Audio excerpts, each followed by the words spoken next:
자, 로마의 통치와 헤롯의 등장이라고 하는 제목을 갖고 함께 보도록 하겠습니다. 우리 큰 그림 복습하는 의미에서 한번 볼게요. 바벨론이 유다를 멸망시키면서 제국 시대가 시작이 되고요. 그 다음에 페르시아, 이어서 헬라, 로마가 이어지게 됩니다. 이 부분들을 다니엘은 큰 신상을 통하여 보게 되었죠. 그래서 금에 해당하는, 위에 있는 금에 해당하는 부분들은 바벨론에 해당하는 거고요. 그리고 은혜에 해당하는 부분들은 페르시아, 바사죠. 메데아 바사. 그 다음에 동해에 해당하는 건 헬라, 철에 해당하는 건 로마가 이제 통치하는 나라가 된다라고 하는 것들을 보여드렸고, 이것이 그냥 우연이 된 게 아니라 하나님께서 때가 참에 그 아들을 보냈다라고 하는 그 때를 준비했다. 때를 어떻게 준비했느냐? 바벨론을 통해서는 흩어버리시면서 말씀을 이제 공고히 하고 회당이라고 하는 제도를 만드는 그런 계기가 되었고요. 바사는 종교의 자유화를 주면서 다신교 사회를 통해서 종교의 자유화를 주게 되었고요. 이걸 통해서 성전 건축과 제사장이 득세하는 시기가 왔고, 헬라는 언어를 통일해 갖고 복음을 전할 수 있는 환경들, 뭐 민주주의 환경들, 아고라 같은 환경들, 원형 극장 같은 환경들, 이런 부분들과 함께 언어의 통일을 해 주었다라는 것이고요. 하스모니아라는 잠시 있었던 유대 독립체 이런 사람들은 수전절이라든지 종파를 형성하는 일들을 해 주었고요. 나가서 이제 로마 같은 경우가 복음의 이제 완성판이라고 할 수 있는 모든 길을 네트워크를 깔고 거기에다 평화적인 부분과 법적인 부분들을 다 보장해 주면서 이런 기반하에 예수님께서 오셨다. 그러니까 예수님께서 오신 것은 그냥 오신 게 아니라 이런 기반들이 하나하나 다 쌓여졌고, 이게 왜 제국시대가 왜 이 큰 신상이 뭘 말하는가 봤더니 이런 것이 마련한 다음에 하나님의 뜨인 돌이 와갖고 복음을 전하기 위해서 이렇게 준비되었다 하는 것을 알고, 우리 중간기에서도 보았지만 이 부분들을 동물로 많이 비유를 했다라는 것을 알 수 있습니다. 그런데 우리 이제 다니엘서까지는 주로 표현한 것들이 헬라 왕국에 대한 부분들을 많이 표현했어요. 그런데 로마에 대한 부분들은 이제 그 다음에 표시하는 것 같아요. 로마에 대한 흐름들을 크게 로마인 이야기라고 있는데 시간 날 때 한번 읽어보세요. 로마인 이야기 뭐 다 읽을 필요는 없지만 성경 시대에 관계된 부분들을 읽으시면은 굉장히 좋습니다. 그래서 그것도 이제 큰 배경이 되는, 뭐 물론 일본인이 적긴 했지만 역사의 그것을 소설화시킨 것 중에서 굉장히 흥미있게 우리가 볼 수 있는 것입니다. 자, 로마가 처음부터 커진 게 아니고요. 아주 조그만 마을이었는데 그 마을이 점점 이게 어떻게 보면은 북쪽에서는 건축 기술과 남쪽에서는 철학이라든지 학문을 받아들이면서 그걸 체계화시키면서 힘을 기르다가 계기가 된 게 포에니 전쟁이라고 하는 전쟁입니다. 이 포에니라고 하는 말은 라틴어로 포에니고요. 그냥 헬라어로는 페니키아입니다. 페니키아. 그러니까 페니키아하고 전쟁을 했다. 그래서 포에니 전쟁, 페니키아 전쟁이라고 얘기하는 거예요. 우리 성경 번역으로는 베니게라고 번역했기 때문에 베니게 전쟁이라고 얘기를 해도 상관이 없겠습니다. 이 포에니 전쟁이 그 1차, 2차, 3차에 걸쳐 굉장히 주전 264년부터 146년까지 있었으니까요. 거의 100년간에 해당하는 큰 전쟁이었어요. 맨 처음에는 이 시실리라고 하는 섬 하나를 놓고서 이 전쟁이 일어났죠. 시실리라고 하는 섬이 있는데 이걸 놓고 카르타고와 로마 간의 힘겨루기가 된 거죠.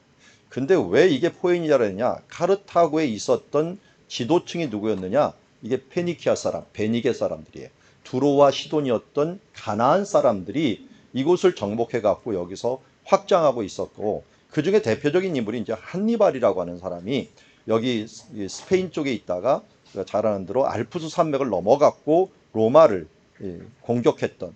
근데 이때 당시에 로마로 바로 공격하면 로마를 있었을 텐데, 그돌라오멜 군대 전쟁 아시죠? 그돌라오멜이 바로 소돔과 고모라를 안 가요. 주변을 막 칩니다. 치고 나서 마지막에, 왜냐면 그 지역을 치다가 연맹한 주변에 있는 나라들이 자기를 뒤통수를 쳐버리면 그냥 포위가 되는 결과를 가져오게 되거든요. 그래서 주변에 있는 연맹을 먼저 치고 나서 마지막으로 쳐요. 근데 이 한니발은 주변에 있는 것들을 거의 다 쳤는데 너무 완강하다 보니까 시간이 너무 걸린 거예요. 그러는 동안 이 스코피오라고 하는 이 장군이 맨 처음에는 한니발이 쳐들어왔을 때는 어린아이 같은 아이였는데 점점 자라갖고 이제는 대장군이 된 거예요. 그 장군한테 당했죠. 어떻게 당했냐? 여기 이제 로마를 막 치고서 들어가려고 하는데 대부분 로마가 이제 다 피폐하기 직전에 돼 있어서 근데 로마가 정책을 바꿔갖고 여기에서 바로 카르타고를 자기는 쳐버린 거예요. 그러는 바람에 한니발을 불러온 거죠. 카르타고에서. 야, 우리가 당장 위험하다. 그러는 바람에 이쪽으로 부름받아갖고 여기서 전쟁을 하다가 스코피오 장군에게 한니발이 지게 되죠. 젊은 장군에게 지게 된 겁니다. 지게 되면서 이 한니발은 도망을 가갖고 어디로 도망갔냐? 두로가 있는 곳으로 가서 두로. 원래 고향이죠. 두로와 시돈이니까. 이 두로로 가갖고 있다가 우리가 어제 보았던 안티오쿠스 3세와 힘을 합쳐갖고 이쪽 터키 있는 이 지역에서 전쟁을 했지만 또 두 번째 또 스코피오한테 또 진 거예요. 또 지는 바람에 이제 헬라 왕국들이 완전히 무너져버리는 결과들을 가져오는 그런 시대가 가져온 게 됩니다. 그래서 포에니 전쟁은 이 로마가 점점 강해지게 만드는 그런 전쟁이었다. 어떤 나라들은 전쟁하면 할수록 더 약해지는 나라가 있고요. 어떤 나라는 전쟁하면 할수록 더 강해지는 나라가 있어요. 여기서 기술들을 개발을 해요. 전쟁을 통해서 여러분 사실은 기술이 제일 많이 발달되기도 하죠. 물론 폭탄 종류도 많이 발달되지만 뭐 원자 폭탄 이런 것도 전쟁 때문에 발견됐지만 사실은 우리 전기의 대부분은 원자로에서도 나오잖아요. 이런 부분들로 산업으로 사용하면 굉장히 좋은 문화들이 만들어지죠. 뭐 비행기 같은 것들 맨 처음에 전투용으로 많이 발전을 시켰죠. 그렇지만 이런 것들이 뭐 우주로 쌓아 올리고 또 민간으로 사용되는 부분들 많이 있는 것을 보는데요. 이것들이 바로 여기에서도 로마가 바다 힘이 약했는데 이 건조 기술을 발전해 갖고 이 해양 하면은 무조건 들어와시던 페니키아가 이 정권을 잡고 있었는데 로마가 신기술을 발전하고 또 나름대로 이런 건조 기술을 발전해 갖고 점점 강해져 갖고 이걸 물리쳐 버리는 그런 결과들을 가져온 것을 보게 됩니다. 그래서 로마가 이제 맨 처음에는 이쪽 그리스 쪽을 치고 그 다음에 안티오쿠스 3세 때는 이쪽을 쳐서 점점점 내려가고 또 이쪽에선 이 알렉산드리아 쪽에 있는 클레오파트라가 또 손을 잡았으니까 이쪽을 쳐갖고 내려가고 점점점 다 정복을 하게 된 것을 보게 됩니다. 그러면서 나라가 굉장히 커지다 보니까 이때까지는 뭐 원로원 정치, 공화정 정치에 가고 서로 의논해 갖고 하는 정치, 뭐 요새 말하면 뭐 내각 중심제 비슷하게 그렇게 했는데 이게 판단을 바로바로 내려야 되는데 이걸 가지고는 이 나라 큰 거대한 제국을 빨리빨리 처리하기 힘들다. 그래서 황제 제도로 바꿔야 된다라고 하는 게 우리가 저는 시저라고 하는 시저가 우리 성경에는 가이사라고 번역이 돼 있죠. 가이사가 이걸 황제 제도로 바꿔야 된다라고 했는데 그걸 반대했던 세력들이 있죠. 공화정 세력이 있는데 그게 바로 여기 브루투스와 카시우스라고 하는 사람이에요. 그러니까 이 브루투스라고 하는 이 사람은 가이사의 최측근이었는데 그 사람이 찔러서 죽이죠. 죽이면서 그 양 아들이었던 옥타비아누스와 이 시저의 또 충실한 신하였던 안토니우스가 브루투스와 카시우스하고 전쟁을 하게 됩니다. 이게 그러니까 황제 제도냐 공화정 제도냐 이 로마인끼리 싸우는 거예요. 로마인끼리. 그런데 어디서 싸웠느냐? 빌립보에서 싸웠어요. 빌립보에서. 싸움을 자기네 나라에서 안 하고 이 빌립보에서 한 거예요. 근데 이 빌립보에서 결국 전쟁을 해서 이겼죠. 그래서 주전 42년에 이 그 공화정 지지자들 브루투스와 카시우스를 이기고 그리고 옥타비아누스가 안토니우스가 이긴 거예요. 이기면서 황제가 누가 됐느냐? 이 옥타비아누스가 이 양자니까 돼야 되는데 안토니우스도 그래도 힘을 가진 사람이 되는 거예요. 그러니까 그러면 제국을 두 개로 나누자. 그래서 동방은 이 안토니우스 그리고 서방은 이 옥타비아누스가 하자 해갖고 갈라지게 됩니다. 그러니까 옥타비아누스는 우리 성경에 나오는 아구스토예요. 아구스토. 가이사 아구스토가 옥타비아누스입니다. 가이사 아구스토가 서방을 다스리고 동방은 안토니우스가 다스려요. 그래서 우리 나중에도 이제 지명을 보겠지만 헤롯이 어디 있냐? 헤롯은 동방에 해당하다 보니까 이 안토니우스의 지금 지배를 받아야 돼요. 그래갖고 요새를 하나 만들고도 그 요새를 안토니아 요새다 이렇게 얘기했는데 예수님이 십자가형을 선포받은 그 장소가 안토니아 요새예요. 그런 이름이 바로 이런 이름에서 연유가 되었고 왜냐하면 로마에 충성을 해야 되니까 이 지배를 받는. 근데 이 두 개의 황제가 있을 수는 없잖아요. 그러니까 또 이 세력 다툼을 하게 전쟁을 한 게 바로 이쪽에서 악티움이라고 하는 곳에서 주전 31년에 전투를 하게 되는 거예요. 옥타비아누스하고 안토니, 그러니까 안토니하고 누구 합쳤느냐? 이 이집트의 클레오파트라가 힘을 합친 거예요. 군대의 힘으로 보자면 안토니우스하고 클레오파트라가 훨씬 더 많습니다. 근데 이 사람들이 어떻게 하나가 됐느냐? 여기 주전 41년에 안토니우스하고 클레오파트라가 그 사도 바울의 고향이 어디죠? 다소. 다소에서 만나고 연합을 한 거예요. 연합을 한 거예요. 그래서 다소에 가면 클레오파트라 문이 있어요. 문, 환영문. 그가 들어오는 환영문 지금도 남아 있습니다. 그러니까 어떻게 보면 사도 바울이 그 가족들이 아마 천막 만드는 사람들 있잖아요. 그래서 이 사람들이 로마 시민권을 얻었어요. 어떻게 얻었는지 모르지만 제 추정에는 이거 환영 잘해갖고 어찌 않았을까. 천막 잘 치고 환영을 멋있게 해갖고 야 너 잘했다 해갖고 이 로마 시민권을 얻지 않았을까 할 생각을 들 정도로 이 사도 바울의 조상들과 관련이 있어요. 할아버지 때부터 받은 것 같아요. 할아버지 때부터 받고 아버지가 받으니까 자기는 자동으로 받게 되는 그런 결과를 가지게 된 것 같고요. 이때 주전 41년에 연합을 하고 이 10년 있다가 이 옥타비아누스하고 전쟁을 하게 되는 거죠. 전쟁을 했는데 이때 옥타비아누스가 우리 역사의 결과를 보듯이 옥타비아누스가 역전을 해갖고 승리를 합니다. 승리를 하면서 안토니우스와 클레오파트라가 배 타고 가면서 죽죠. 서로 자결을 하게 됩니다. 자결해갖고 죽으면서 옥타비아누스가 정권을 잡게 되는데 이때 이제 위기가 뭐냐면 헤롯이 여기에 유다의 분봉왕으로 있었는데 옥타비아누스보다는 안토니오누스의 지금 편에 들었었잖아요. 그러니까 다 소환을 당한 거예요. 잘못하면 잘릴 위기나 죽을 위기가 당한 거예요. 그런데 이때 정면으로 헤롯이 돌파를 해나갑니다. 나는 로마에 충성했지 안토니에게 충성한 게 아니다 라고 하면서 분명히 얘기하면서 사실은 이 옥타비아누스도 굉장히 헤롯을 좋아했어요. 헤롯은 이 전쟁터에서는 정말 뛰어난 전사였습니다. 그래서 로마까지도 인정할 만한 그런 전사였기 때문에 헤롯이 계속 인정을 받게 되는 것을 보게 됩니다. 그래서 더 많은 지역들을 어떻게 보면 다스릴 수 있는 권한을 줬습니다. 왜냐하면 클레오파트라가 유다의 일부, 예를 들어 사해 같은데 여리고 같은데 이런 데서는 좋은 진흙과 화장품이 난다 해서 그걸 일부러 클레오파트라 자기가 가져가 버렸어요. 그러는 바람에 헤롯이 항상 위협을 느꼈던 것은 클레오파트라가 자기 죽이고 자기 땅 다 차지할까 하는 위협을 느끼고 있었는데 그래도 안토니하고 친했기 때문에 안토니가 보호를 일부는 해줬지만 차라리 클레오파트라가 안토니가 없어지면서 옥타비아누스가 이 부분들을 허락해주고 그리고 이제 옥타비아누스가 전체 황제가 되면서 위대한 자라고 하는 뜻을 가진 아구스토라고 하는 이름을 가지게 됩니다. 그래서 위대한 가이사, 그래서 위대한 가이사 아구스토라고 하는 이름을 가지면서 이제 전체 지역을 통치하는 그런 왕이 되고 이 지역 다스릴 때 또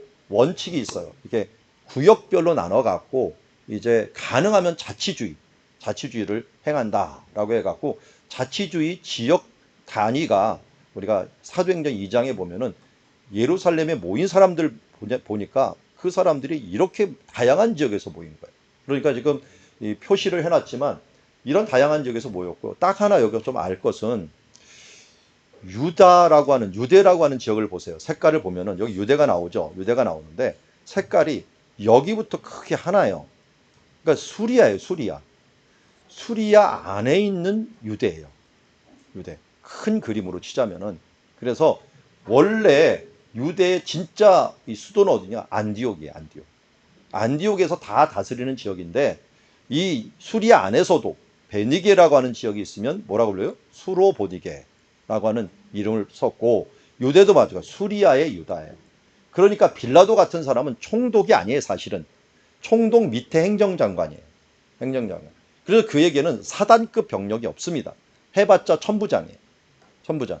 천부장이 2명 또 있는 게 아니고 1명 정도밖에 없는 것 같아요. 이게 사단급이면 천부장이 한 5명은 있어야지 큰 사단이거든요. 이게 총독이 다스리는 군대인데 그래서 예수님 태어날 때도 누가복음에 보면은 이 구레뇨가 총독이 되었을 때, 수리아의 총독 되었을 때라는 표현을 쓰는 것들은 이 전체 지역은 사실은 수리아권 안에 있었다 하는 걸 알 수가 있습니다.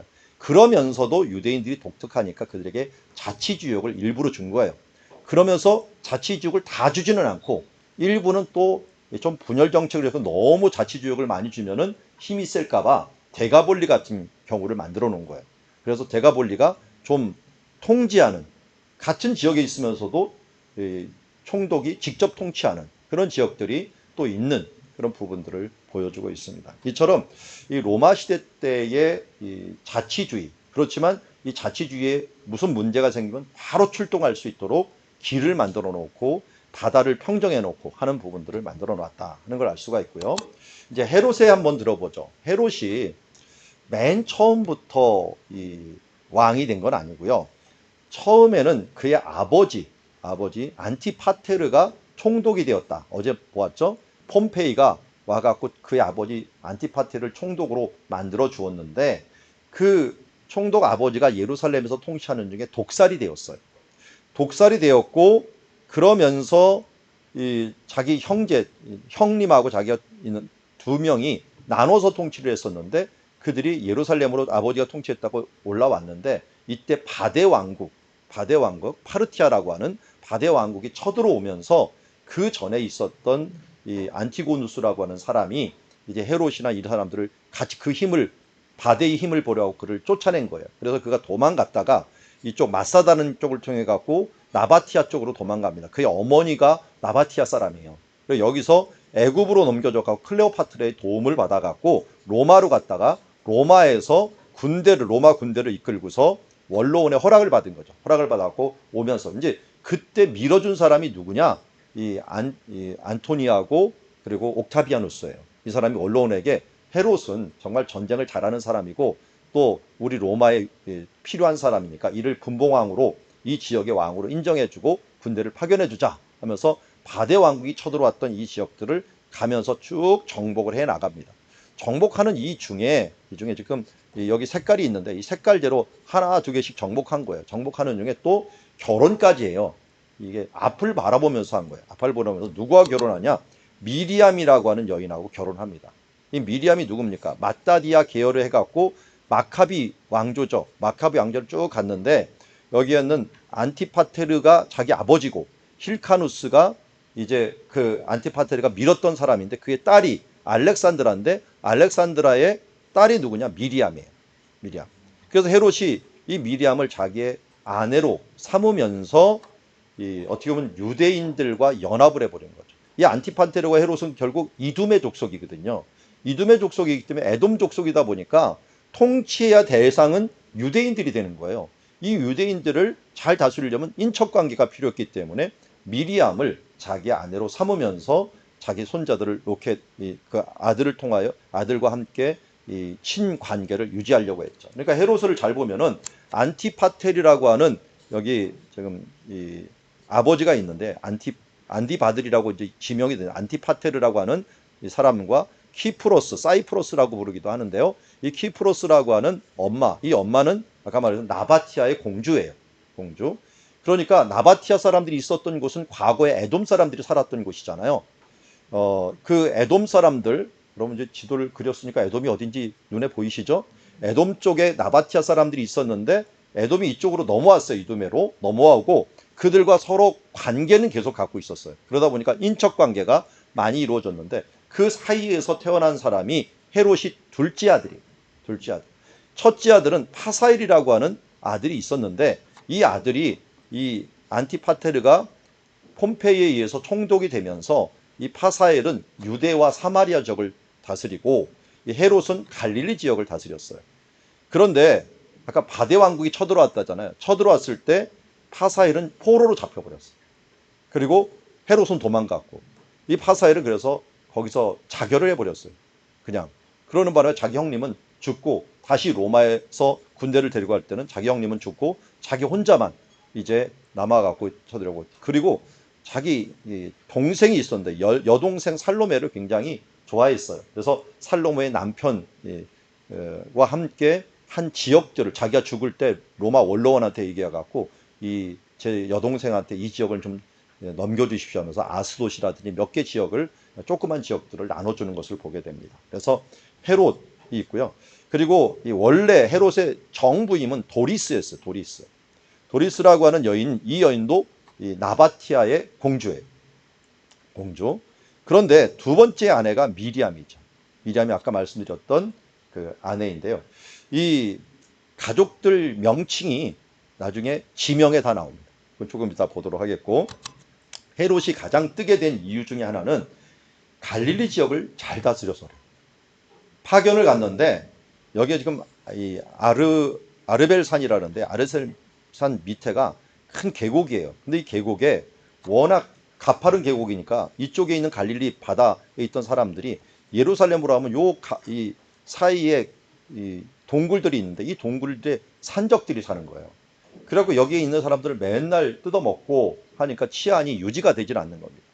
그걸 갖다가 어떻게 이것을 하려나, 군대가 올라가면 위에서 돌 던지고 위에서 매달려 갖고 내려갈 수도 없고, 그러다 보니까 위험한 거예요. 그래서 이런 장치를 헤롯이 만들었어요. 그네를 만든 그네, 이렇게 통이 있는 그네. 그래서 이렇게 내려갖고 이걸 여기서 이렇게 돌리는 거예요. 내려갖고 이렇게 가면서 이쪽 갈 때 불화살 쏴버리고, 이쪽 갈 때 뭐 기름 던져버리고 해갖고 이 동굴을 앞에를 다 태워버리니까 사람들이 나올 수밖에 없잖아요. 그러니까 화살을 쏘는 거예요. 이 사람들도 여기가 이렇게 되는데 언제 자기네가 올지 모르는 거예요. 그러니까 헤롯이 이 도구를 통해 갖고 산적을 갖다가 완전히 토벌을 해버리면서 평화를 가져와 갖고, 이때부터 헤롯이 뜨기 시작했어요. 뜨기 시작해서 정치 잘하고 싸움 잘하고 하는 사람으로 유명하게 뜨기 시작했던 것입니다. 우리는 헤롯을 굉장히 안 좋은 모습으로 보지만, 요세푸스 같은 사람들은 헤롯이 로마하고 너무 관계가 좋았고 로마에게 너무 인정을 받다 보니까 굉장히 띄우는 것을 보게 됩니다. 그래서 여기서부터 큰 일을 이루었고요. 또 헤롯이 만들어 놓은 것 중에 최고의 걸작은 성전이죠. 성전. 지금도 남아 있으니까. 지금도 성전은 무너졌는데 이 터 보세요. 터. 이 터가 제가 어쨌든 700톤이에요. 돌 하나가 700톤. 이게 가능한가요? 지금 제가 이게 사진인데 여기서부터 여기 끝까지 있는 돌이에요. 지금. 그러니까 돌. 이걸 어떻게 올려놨는지 모르겠어요. 분명히 여기 있는 돌이 아니라 다른 데 가져갖고 올려놓은 거예요. 그러니까 헤롯이 거의 미치다시피 해서 건축의 광이었어요. 광. 이렇게 놓으니까 지금 2000년이 지나고 지진이 일어나고 문제가 있어도요, 하나도 끄떡이 없어. 밑에는 터는 헤롯이 만들어 놓고 넓혀놓은 그런 터가 지금도 남아 있는 모습을 보게 됩니다. 그러니까 헤롯을 능가하는 건축자가 없다. 솔로몬도 이렇게 못했어. 물론 발굴이 그 안에까지 발굴해서 솔로몬이 어느까지 못했지만, 터 하나 만들어 놓은 걸 봐서도 이 헤롯을 능가하는 사람이 이스라엘 역사에서 없었다. 그래서 이스라엘 관광청이 역대 이스라엘 관광에 가장 큰 역할을 한 사람의 상을 준다면 단연 헤롯입니다. 왜냐하면 성지순례 대부분 헤롯이 만들어 놓은 게 갑니다. 그 궁전과 그들이 만들어 놓은 요새들 이런 걸 가요. 뭐 마사다도 가도 헤롯이고요. 또 뭐 가이사랴를 가서도 헤롯이고요. 다 헤롯이 만들어 놓은 곳들을 주로 가요. 그래서 그만큼 이 헤롯의 정말 이 흔적들이 이스라엘 지울 수 없을 정도로 대단히 많이 남아있다. 그가 또 그런데 자기는 이두메 족속이다 보니 항상 불안했어요. 거기다가 아버지도 독살이 됐기 때문에 그에게는 전투는 열심히 잘하는데요. 하나 약점은 뭐냐면 의심병이에요. 그래서 누구든지 의심해요. 혹시 나를 죽일 수 있는가. 그 중에 가장 가까운 사람부터 의심하다 보니까 자기 아내도 의심하고, 그리고 자기 자식들도 의심해요. 그래서 그렇게 사랑했던 아내 미르암도 나중에 죽여버립니다. 자식들도요, 잘난 자식은 다 죽여버립니다. 잘난 자식. 그래서 주변에 의심될 만한 사람 다 죽여버린 거예요. 그러면서 건물을 질 때도 반드시 이 망대를 져갖고 감시 처소를 아주 강화를 시켜버린 모습을 보게 됩니다. 그러니까 이게 밖으로는 굉장히 잘하는데 안으로는 의심병이 있다 보니까 웬만한 사람, 그러니까 마지막에 한 일주일 남겨놓고 세자를 죽여버립니다. 세자를. 의심스럽고 자기 막 죽기 직전에 제가 나를 위해서 나를 또 죽이려고 하나 보다. 또 소문이 들리면 무조건 다 죽여버리는 거예요. 그래서 나중에 잘난 자식이 아무도 없는 거예요. 그리고 못난 자식들만 남고, 어떻게 보면은 별로 통치를 잘할 것 같지 않은 그런 아들들만, 이름 없었던 아들만 남아갖고 하다 보니까 나라가 좀 기우는 경우도 생기게 된 것을 보게 됩니다. 그러면서 도망갈 장소들을 항상 만들어놔요. 문제가 있으면 빨리 도망가고 있을 가능성. 그 대표적인 게 마사다고요. 두 번째 이게 헤로디움이에요. 헤로디움. 헤로디움이 마사다하고 그 중간 정도예요. 이쪽으로 먼저 도망간 다음에 그 다음에 마사다로 간다. 그럼 마사다 뒤에는 이 어디로 갈 수 있나? 요단강 동편 나바티아 왕국 자기네 그 외갓집으로 갈 수 있기 때문에 그쪽으로 가는 길들을 열어놓은 것을 보게 됩니다. 근데 이 헤로디움은 이름도 헤롯이라는 이름으로 지었을 뿐만 아니라 요새도 보면은 딱 봐도 뭐예요? 이게 헤롯이 지은 게 이제 파괴된 지 2000년이 된 거예요. 그래서 인공으로 딱 만들어 놨어요. 그래서 옆에서 보면 정말 요새처럼 생기고 안에 들어가면 더 대단해요. 이걸 만들어 놓고 나중에 결국은 헤롯이 여기서 묻혔어요. 요세푸스가 여기서 묻혔다라는데 무덤을 발견을 못했어요. 묻히기 묻혔다라는데 2010년경인가요? 이걸 드디어 발견했어요. 근데 헤롯의 저주가 있는지 그때 유명한 이 고고학자가 이걸 발굴하고 조사하는 게 발을 헛디디다고 죽어버렸어요. 떨어져가고. 지금도 그 사람 기리는 부분들이 있는데 그만큼 헤로디움은 헤롯과 관계 있고 헤롯도 여호와의 종교를 가지고 있었거든요. 이게 언제 개종을 했냐면 요한 힐카누스라는 사람이 이두메를 정복해요. 정복하고 나서 거기다가 말하기를 너희들이 여기서 나가든지 여호와의 종교로 개종하든지 둘 중에 하나를 선택을 해라 했더니 이 사람들이 원래 뭐 에돔 족속은 여호와하고 관계가 있으니까 우리가 종교를 개종하겠다 해갖고 여호와의 종교로 다 개종을 해갖고 예루살렘에 있는 성전에 와서 예배드리는 사람으로 바뀌게 됩니다. 그러니까 헤롯도 개종한 그런 세대죠. 그러니까 그 아버지부터 이 할아버지 정도부터 개종을 한 그런 세대예요. 그러다 보니까 예루살렘 성전을 하기도 했고 그리고 성전을 바라보면서 죽었어요. 그래서 무덤을 발견해 보니까 여기 이 정도에서 발견이 됐는데요. 정확히 예루살렘을 바라보는 곳이에요. 예루살렘 바라보는 곳을 거기다 무덤을 만들어 놓고 죽은 것을 보게 됩니다. 뭐 일화가 여러 가지가 있어요. 자기가 죽으면 사람들이 분명히 울지 않을 거다. 어떻게 그렇게 확신을 했는지. 그래서 내가 죽으면 대랍비를 죽여라. 대랍비를 죽이면은 알아서 사람들이 우는데 그 사람을 위해서 울어도 나를 위해서 우는 날이 되지 않겠냐 하면서 사람들에게 명령을 하고 갔다고 하는데 하여튼 이 헤롯이 별의별 생각들을 다 했는데 대단한 일들은 하여튼 남아있는 흔적으로 봐서는 헤롯이 만들어 놓은 흔적이 대단하다. 그 하나를 보면요. 헤로디움이 아까 말씀드렸잖아요. 헤로디움이 자기 이름으로 남겨놨는데 자기 아버지가 안티파테르예요. 안티파테르의 이름을 따라서 안디바들이라고 하는 도시를 만들었어요. 여기가 이제 나중에 사도 바울이 3차 전도행 끝나고 예루살렘에 잡혀가고 가이사랴로 가는 중에 안디바들을 들렸다라고 하는데 원래 여기는 안디바들이가 아니라 예전에 아벡이라는 곳이었어요. 아벡. 언약궤를 뺏긴 곳이에요. 언약궤를 뺏긴 안디바들이. 여러분들 지도 그렸지만 여기서 이렇게 길이 하나로 모아진다 그랬죠. 야르콘 강이 흘러내리면서 모아지는 이곳을 신약시대 때는 안디바들이라고 이름을 붙이게 된 것을 보게 되고 그래서 이 서쪽에서 가장 중요한 장소에다가 딱 포스트를 만들어 놓고 건축을 한 다음에 자기 아버지 이름을 했어요.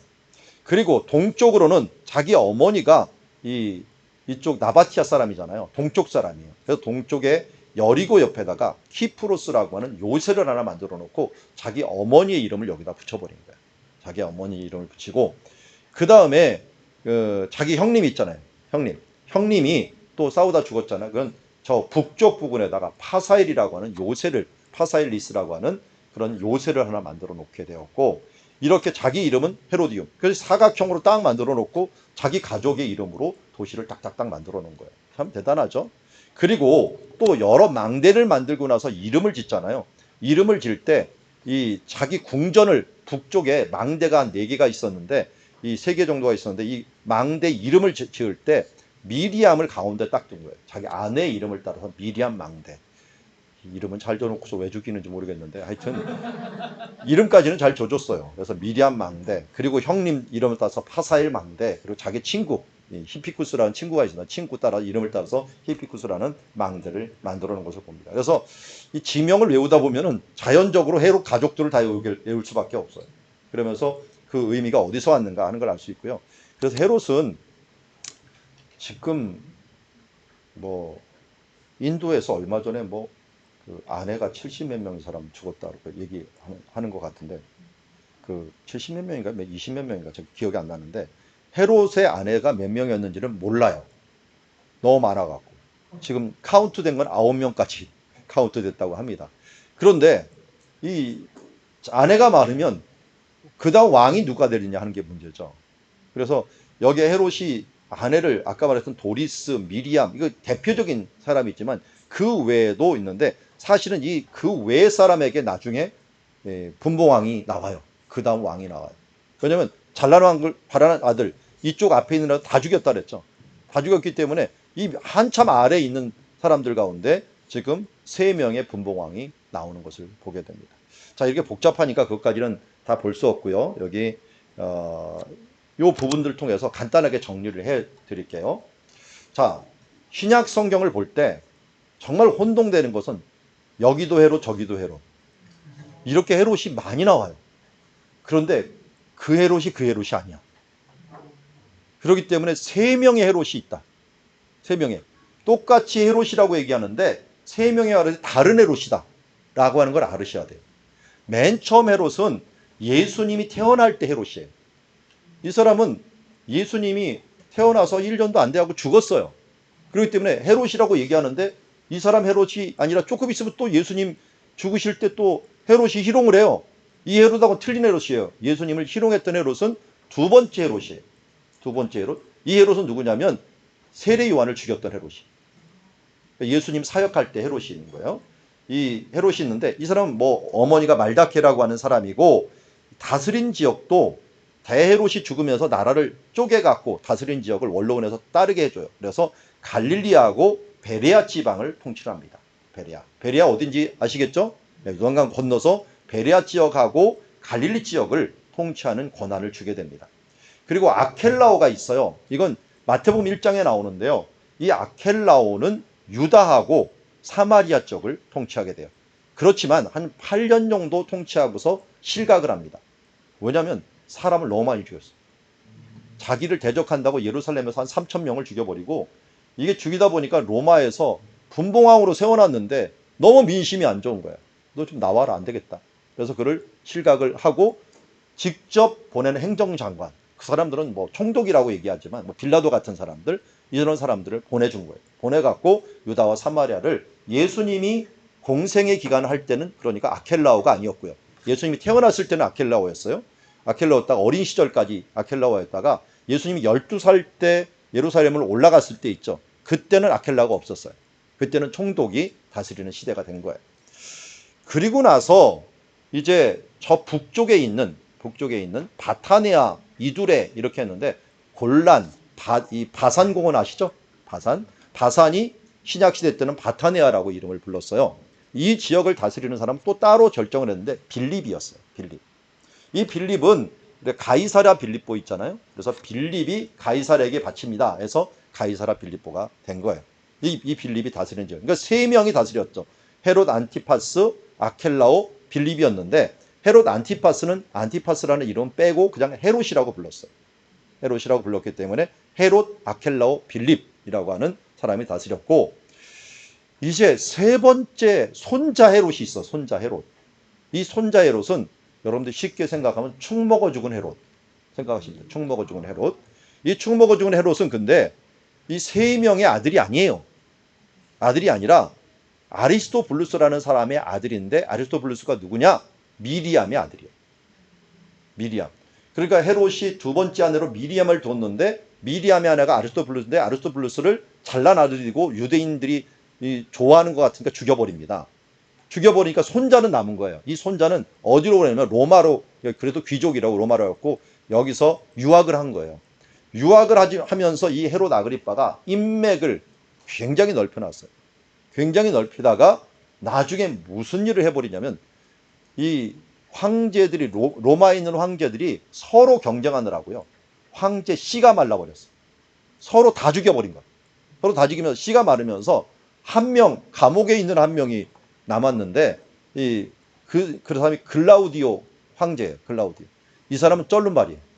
그러니까 너는 황제 안 될 거야 하면서 그냥 이 감옥에만 넣어놓고 제외시켰던 사람인데 나머지가 한 사람밖에 없는 거예요. 근데 이 사람을 글라우디오스 황제를 갖다가 원로원하고 사이에 교류 역할을 해갖고 황제로 삼아주는 일들을 성사시킨 사람이 이 사교계의 왕이었던 헤롯 아그리빠예요. 헤롯 아그리빠가 왜 감옥에 있는 이 클라우디오 황제하고 잘 알고 있었느냐? 이 사교계를 하다 보니까 빚을 너무 많이 졌어요. 빚을 너무 많이 지니까 맨날 감옥에 가는 거예요. 빚 때문에. 감옥에 갔는데 그래도 왕족이라고 누구한테 왕족끼리 있는 그 감옥에 넣어준 거예요. 그러니까 감옥 깜빵 동기가 돼버린 거예요. 클라우디오 황제가. 깜빡 동기가 되니까 이 서로 마음이 통해갖고 도와주니까 클라우디오 황제가 너무 헤롯을 좋아한 거예요. 너 옛날 내 아버지 데헤롯이, 할아버지죠. 데헤롯이 다치셨던 땅 네가 다 가져라. 그리고 팍팍 밀어주는 거예요. 밀어줬는데 문제는 3년밖에 통치를 못하다가 충이 먹어 죽어버린 겁니다. 그 사이에 누구를 죽인 거야? 야고보도 죽이고 헤롯도 죽이려고 하다가 결국 충이 먹어 죽는 일들이 발생한 거죠. 이 사람이 세 번째 헤롯이에요. 그러니까 어느 시대의 헤롯이냐에 따라서 여러분 이건 대헤롯 앞에 있는 할아버지냐 아들이냐 또 손자냐 이걸 구분을 해 놓으셔야 돼요. 구분을 해 놓으셔야 돼요. 그런데 이 헤롯이 원래 이름은 헤롯 아그리빠였고 세 번째 아그리빠 이 세 자녀가 있어요. 세 자녀가 있는데 이것도 사도행전에 다 나와요. 사도행전에 나오는데 헤롯 아그리빠의 2세가 있어요. 헤롯 아그리빠 2세. 그래서 아그리빠 왕이여 하면서 사도 바울이 외치죠. 그때 이 아그리빠는 원래 헤롯 아그리빠의 아들이에요. 아들. 그 아들이 헤롯 아그리빠 3년 통치하다 죽었으니까 아들이 너무 어린 거예요. 그러니까 원로원에서 분봉왕은 못 시키겠고 저 북쪽에 있는 칼키스라도 조그만 지역들 한번 다스리다가 좀 이 능력을 키운 다음에 우리가 주겠다 해갖고 능력을 키우는 중에 있었어요. 그래도 이 사람에게 뭘 줬냐면 대제사장 임명권을 준 거예요. 로마에서 대제사장을 네가 임명해라. 그래서 임명권을 주다 보니까 워낙 이 영향력이 있었던 거죠. 그런데 이거 얘기를 안 했는데 헤롯 아그리빠 1세 있잖아. 이 사람은 유대인들이 너무 좋아했어요. 유대인들이. 왜요? 피가 그래도 미리암 피잖아요. 미리암 피. 유대인 피고요. 그러다 보니까 헤롯이 또 유대인들에게 잘 보이려고요. 이 재물부터 시작해갖고 이 유대인들이 좋아하는 건 다 해준 거예요. 그 중에 대표적인 게 뭐예요? 기독교인 죽이는 거였어요. 그게 야고보 죽이고 헤롯 죽이려고 하는 게 유대인한테 잘 보이려고 했던 거예요. 그게 바로 헤롯 아그리빠이고 그 이야기를 너무 잘하는 사람이 그의 아들이에요. 그러니까 아들은 조금 기독교인들이 긴장을 했겠죠. 자기 아버지가 기독교인 죽이다가 결국 충 먹어 죽은 일도 있고 하니까 이 사도 바울 보고서 함부로는 못했던 것 같아요. 이런 긴장감 같은 것들이 있어갖고. 근데 헤롯 아그리빠하고 이 자매 관계에 있는 그러니까 자기 누이들이 있죠. 누이들이 드루실라와 버니게인데 이 드루실라는 막내예요. 막내인데 다른 지역에다 결혼을 시켰는데 거기서 이혼하고 돌아왔고 누구하고 결혼했느냐? 벨릭스하고 결혼해요. 벨릭스. 그래서 사도 바울이 맨 처음에 갇혀갖고 이 만난 사람은 벨릭스 총독이었어요. 그의 아내가 드루실라였어요. 이게 바로 헤롯 아그리빠의 막내딸이에요. 그리고 뭐 몇째 딸인지는 모르겠는데 버니게라고 하는 사람은 헤롯 아그리빠하고 같이 왔어요. 헤롯 아그리빠하고 버니게하고 사도 바울이 같이 만나는 그런 장면이 있습니다. 큰 뭐 이 잔치 뭐 이 위엄을 갖추고 왔다라고 하는데 이 버니게가 또 유명해요. 이 버니게는 아빠를 닮아갖고 사교계의 여왕이었어요. 그래서 이 여인을 탐내는 여인들이 남자들이 정말 많았는데 그 중에 대표적인 게 티투스 장군이에요. 예루살렘을 멸망시켰던 티토가 이 버니게하고 결혼을 하려고 했어요. 그런데 로마 언론에서 그런 게 어딨냐. 그쪽 이혼한 여인, 이혼도 또 몇 번 했거든요. 이혼한 여인에다가 성추문도 있고 문제가 많다. 안 시켜주니까 티투스가 혼자 살아버렸어요. 얼마나 매력적인 여인이었으면 그랬을까요. 그리고 거기다가 아그리빠 2세하고 같이 다니면서 또 이 자기 친족끼리 또 연분이 난 거 아니냐 이런 소문들 들렸어요. 그런 좀 여인이었던 것들이 좀 이름이 다 성경에 다 나오는 여인이에요. 아그리빠도 나오고 드루실라도 나오고 버니게도 나오는 사람들이 헤롯 아그리빠의 다 자녀들이었다. 그러니까 여러분들 그러니까 성경에서 요거 세 가지만 알아두십시오. 헤롯이 세 명이다.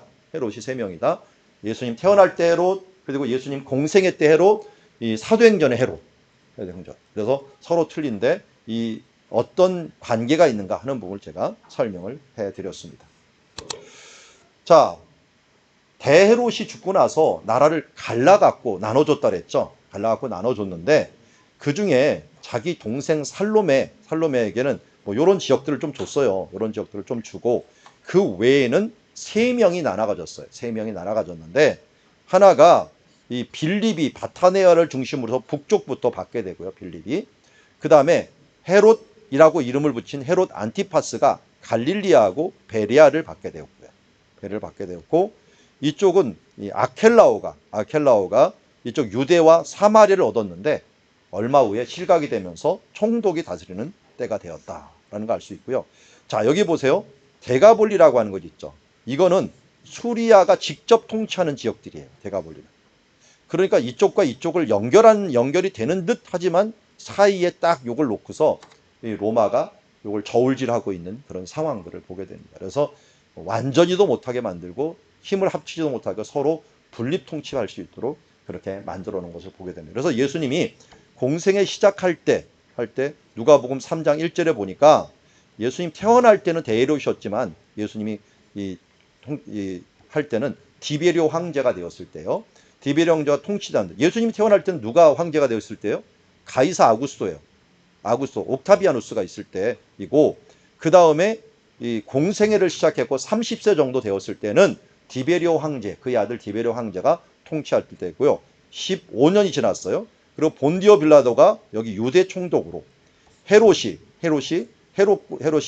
이 갈릴리와 베레아에 원래는 갈릴리의 분봉왕으로 빌립이 여기 이두레아하고 바타네아, 드라고닛 이 지방의 분봉왕으로 루사니아가 더 북쪽에 있는데 또 북쪽에 있는 이 아빌레네의 분봉왕으로 하는 부분들을 통치하고 있었다라고 하는 것을 이야기하고 있습니다. 그래서 이 당시에 있었던 이 지역들을 쭉 얘기를 하고 있고 시대적인 반향을 얘기하고 있습니다. 이런 시대적인 배경을 가지고서 뭘 봐냐면 예수님의 탄생을 봐야 돼요.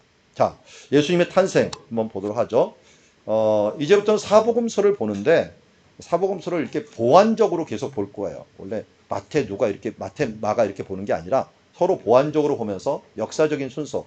원래 이 유대인들은 그 시간 순서를 별로 중요시 여기질 않아요. 히브리어에는 완료형과 미완료형이 있죠. 그러다 보니까 이게 시간이 중요한 게 아니라 일이 이루어졌느냐 이루어지지 않았느냐가 중요하지 상태가 중요하지 시간이 어떻게 흘렀느냐는 그렇게 중요하지 않아요. 그러다 보니까 이 마태, 마가, 누가는 공통적인 관점에서 본다 그래서 공관복음이라고 그러죠. 이게 무슨 공관복이냐면 유대인 관점에서 본 거예요. 유대인 관점은 뭐냐면 갈릴리에서 일어난 사건을 얘기를 해요. 그러면 갈릴리 사건을 다 끝내야 돼. 끝내고 그 다음에 예루살렘 사건을 얘기를 하는 거예요. 그런데 원래 시간적으로 어떻게 돼요? 예수님이 1년에 3번씩 최소한 1년에 3번씩 예루살렘에 올라갔단 말이에요. 그럼 갈릴리 사역만 얘기할 수가 없어요. 갈릴리에서 예루살렘 갔다가 또 왔다가 이런 일들을 같이 얘기를 해야 되는데 이 사도들이 그렇게 보질 않아요. 이 유대인 관점은 여기 얘기 먼저 끝내자. 끝내다 보니까 갈릴리 얘기 다 끝내고 그 다음 예루살렘 얘기 다 끝내고 이런 식으로 한 게 공관복음이에요. 공관복음 앞에 보면은 앞부분은 무조건 갈릴리 얘기, 갈릴리 배경 얘기, 뒷부분은 뭡니까? 뒷부분은 다 예루살렘 얘기로 채워져 있는 것을 보게 됩니다. 이 틀을 깬 게 요한복음이에요. 요한은 왜 이 틀을 깼냐? 자기도 유대인인데 왜 틀을 깼느냐? 에베소에서 기록하다 보니까 그래요. 에베소에 보니까 이 사람들이 이해를 못하는 거예요. 시간적으로 이해를 못하는 거야. 예수님은 마지막에만 예루살렘에 갔나? 하는 쪽으로 이해를 못하다 보니까 마지막으로 공관복음 중에 제일 마지막으로 기록된 게 요한복음인데 요한복음에서는 왔다 갔다 하는 것들을 다 기록하고 있어요. 기록하면서 특별히 이 중간중간에 들렸던 예루살렘 이야기들을 자세히 설명하면서 보완적으로 이 부분들을 얘기하고 있다 하는 걸 알고요. 또 복음마다 특징이 있어요. 특징이 있어갖고 뭐 마태복음은 사자복음이라고 얘기를 하고요. 마가복음은 이 종에 대한 부분들 여기 보니까 이 생물들이 여러 가지 생물들 한데 사자, 뭐 송아지, 뭐 사람 그리고 독수리 이런 요한계시록의 모양이 보이는데 이걸 따라서 뭐 마태는 사자복음이다, 마가는 사람복음이다, 누가는 뭐 송아지복음이다, 요한은 뭐 독수리복음이다 이렇게 뭐 사람들이 나눈 것들이 있는데 그건 참고로 해주시고 사람마다 또 틀리게 말하는 것도 있어요. 그리고 옛날 교회들 특별히 정교회들 가면은 기둥이 4개 있는데 기둥 올라가는 입구에다가 반드시 이 저자들을 딱 기록해놔요. 저자들의 모양을 그려놔요. 그려놓고 맨 위에는 예수님을 그려놔요. 그래서 이런 저자들이 결국 포인트를 맞춘 게 예수님이다. 그러나 다양한 각도에서 바라봤다. 만약 한 사람만 적었으면은 예수님이었으면 한 사람, 예수님의 한 면만을 봤을 거예요. 그런데 다양한 면을 본 거죠. 마태는 세리이면서 유대인이면서 또 레위 지파로 추정을 해요. 그래서 레위 지파로 이런 구약 성경에 좀 밝았던 사람, 그런 입장으로 바라보고 있고요. 이 마가 같은 경우는 부유한 집안 사람이에요. 그러니까 예루살렘에서 부유한 집안 사람이고 또 헬라어에 능하다 보니까 이런 관점에서 또 바라보기도 했고요. 누가는 이방인이잖아요. 이방인 의사잖아요. 그러니까 이방인 관점에서 소외된 사람들 입장에서 좀 많이 바라봤다 하는 걸 알 수 있고요. 그리고 이 요한 같은 경우는 모든 것을 다 겪고 나서 기록을 했기 때문에 특별히 영지주의가 많아져 갖고 예수님이 육신으로 오신 것들을 막 부인할 때 그런 때 일어났기 때문에 그런 것들을 감안하면서 이 부분들, 예수님에 대한 부분들을 자세히 적었다 하는 것을 알 수가 있습니다. 특별히 저는 마태복음을 좋아하는데 제가 이제 역사 지리로 보는 성경이라고 했던 이유는 뭐냐면요.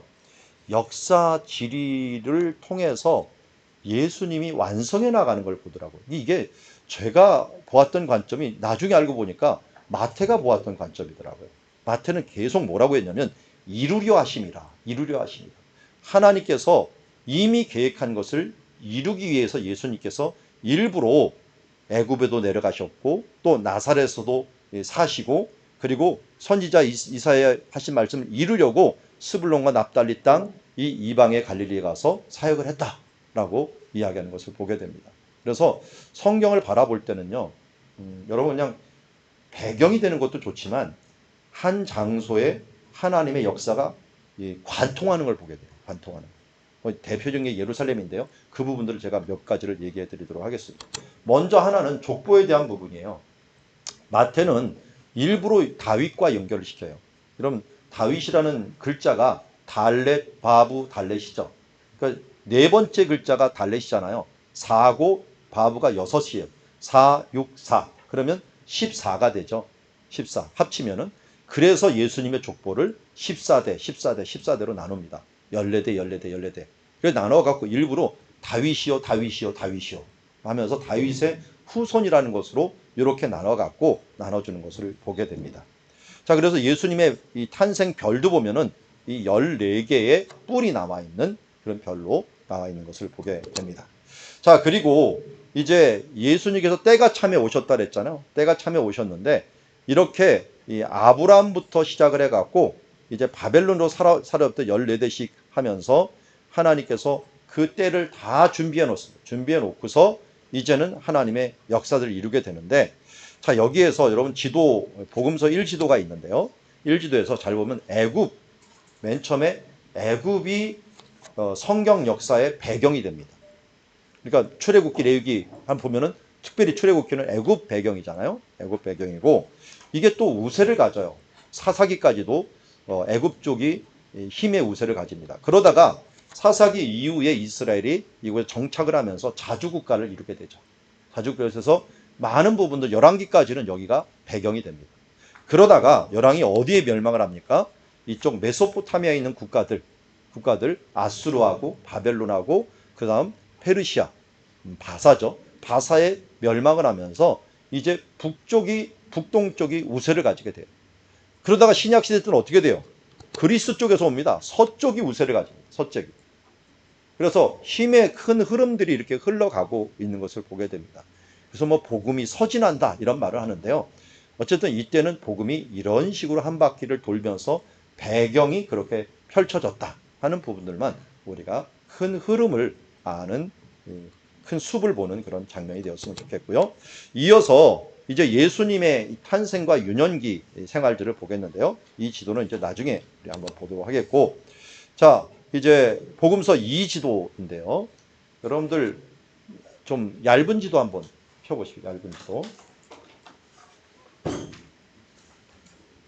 거기 맨 처음에 보면 헬라 있을 거예요. 맨 처음에 헬라 나오고 그 아래 제목이 있죠. 그 다음에 복음서 1 나오고 복음서 2가 나올 겁니다. 이제 오늘 가서는 지도를 다 그려오시는 겁니다. 숙제입니다. 다 여기 PPT에도 있지만 그 지도 맨 뒤를 넘겨보세요. 답이 있어요, 사실은. 원래 정답지가 다 뒤에 있습니다. 뒤에 있으니까 한번 그려보다가 모르면 뒤에 있는 것들을 한번 보시고서 그리셔도 상관이 없습니다. 가능하면 위에 있는 글을 보면서 한번 해보시면은 글을 처음 보면은 몰라요. 그렇지만 여러분들이 공부를 하고서 글을 보면 아 이거 이렇게 그리라는 거구나 하는 걸 아니까 한번 그려보시고 그 다음에 모르면 뒤에 있는 것들 답을 보면서 같이 한번 그려보면서 성경을 한번 그리기를 연습해 보세요. 이걸 그린 다음에 그리는 성경을 하셔야지 좀 더 익숙하게 나갈 수가 있습니다. 이거는 이제 큰 그림이고 그리는 성경은 몇 장 몇 절이 다 그려지는 거기 때문에 굉장히 자세한 그림이라고 할 수가 있습니다. 그러나 어떤 면에서는 이게 더 큰 그림을 볼 때는 흐름을 볼 때는 더 좋은 것이라고 할 수가 있는데요. 일단 복음서 2를 보면은 흐름을 보게 돼요. 맨 처음에 이 예수님이 태어날 때 어떻게 태어났는가 하는 부분들을 보여주겠는데요. 1번에 누가복음 1장 39절에 마리아가 이제 베들레헴 근처에 있는 엔케렘이라는 곳을 방문하게 되는 것을 보게 됩니다. 엔케렘. 그래서 예루살렘 방문이죠. 예루살렘을 방문하는 아니죠. 누가복음 1장이면은 엔케렘이군요. 엔케렘이라고 세례 요한의 고향 지역을 방문하게 됩니다. 방문하게 되고 그리고 나서 예수님이 나중에는 이제 이건 화살표가 있는데 2번을 한번 보세요. 2번 보면은 요 부분 이제 2번 제가 여기 있는 부분들 누가복음 2장 4절에 보면 요셉과 마리아가 호적을 위해서 베들레헴을 오게 됩니다. 베들레헴에 오게 되고 그다음에 어디로 피하느냐 이쪽 마태복음 2장 13절에 보면은 애굽으로 이집트로 피신을 하죠. 헤롯이 위협을 받아갖고 피신을 합니다. 동방박사 이후에 천사가 나타나서 알려주죠. 그 다음에 마태복음 2장 22절 귀환을 하는데 원래 베들레헴으로 오려고 했는데 여기에 있는 아켈라오가 워낙 사람들을 많이 죽이고 폭정을 하니까 위험해갖고 그냥 옛날에 있었던 고향 나사렛으로 갑니다. 나사렛으로 가고 여기에서 목수 생활을 하다가 어린 시절 12살에 예수님이 누가복음 2장 42절에 예루살렘을 방문하는 것. 여기까지가 예수님의 어린 시절을 탄생부터 어린 시절을 나타내고 있습니다. 그러니까 12살까지만 알려주고 있는 거죠. 그러다가 뛰어넘어갖고 이제 30살부터 예수님이 사역하는 장면으로 나오는 것을 보게 되는데요. 흐름이 지금 이런 식으로 움직였다 하는 부분들만 알았으면 좋겠습니다. 자, 먼저 예수님의 탄생 1화부터 한번 보도록 하겠습니다. 탄생할 때 누가복음이 이 부분들을 잘 얘기해요. 왜 근데 마태복음과 누가복음, 마가복음, 요한복음, 특별히 마가복음과 요한복음은 아예 탄생 얘기를 하질 않아요. 하질 않은데 누가복음은 좀 자세하게 나와. 마태복음도 얘기는 하지만 자세하게 나오는 이유는 뭐냐? 이게 이 사람들마다 초점이 어딨냐 하는 거예요.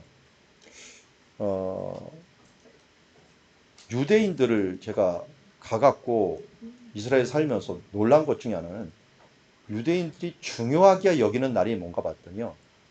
이 죽은 날. 유명한 사람이 죽은 날이 굉장히 귀한 날로 여겨갖고 이때는 막 그 유명한 사람이 죽은 날은 다 무덤으로 찾아가요. 찾아가고 거기서 막 예배 드리고 하는 모습을 보게 되면서 생일보다도 이 사람들은 죽은 날을 더 소중히 여기네 라고 하는 생각을 가지게 되어요. 그런데 이 제가 그리스 로마 공부를 했거든요. 또 그리스 로마인데 이 사람들은 태어난 날을 또 굉장히 중요시 여겨요. 왜냐하면 태어난 날 그리스는 자기가 태어난 날이 중요한 게 아니라요. 자기 이름을 준 사람이 태어난 날이 중요해요. 그 이름은 자기 이름이 아니라 할아버지 이름을 받잖아요. 근데 할아버지 이름은 누구한테 받냐면 이 성인들의 이름을 받아요. 근데 그 성인이 태어난 날이 자기 생일이 되는 거예요. 그래서 세례를 언제 받느냐? 유아 세례를 그 성인이 태어난 날 세례를 받아요. 그래서 그 이름을 받는 거예요.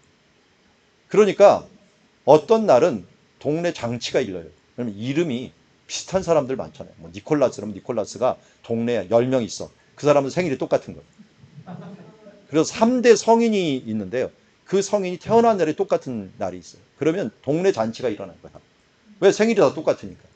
이렇게 태어난 날에 대해서 의미를 많이 가지는 것들이 또 이 헬라 사람들의 좀 의미인 것 같아요. 그러다 보니까 헬라 사람이었던 누가는 태어난 부분들에서 조금 더 자세히 살핀 것 같아요.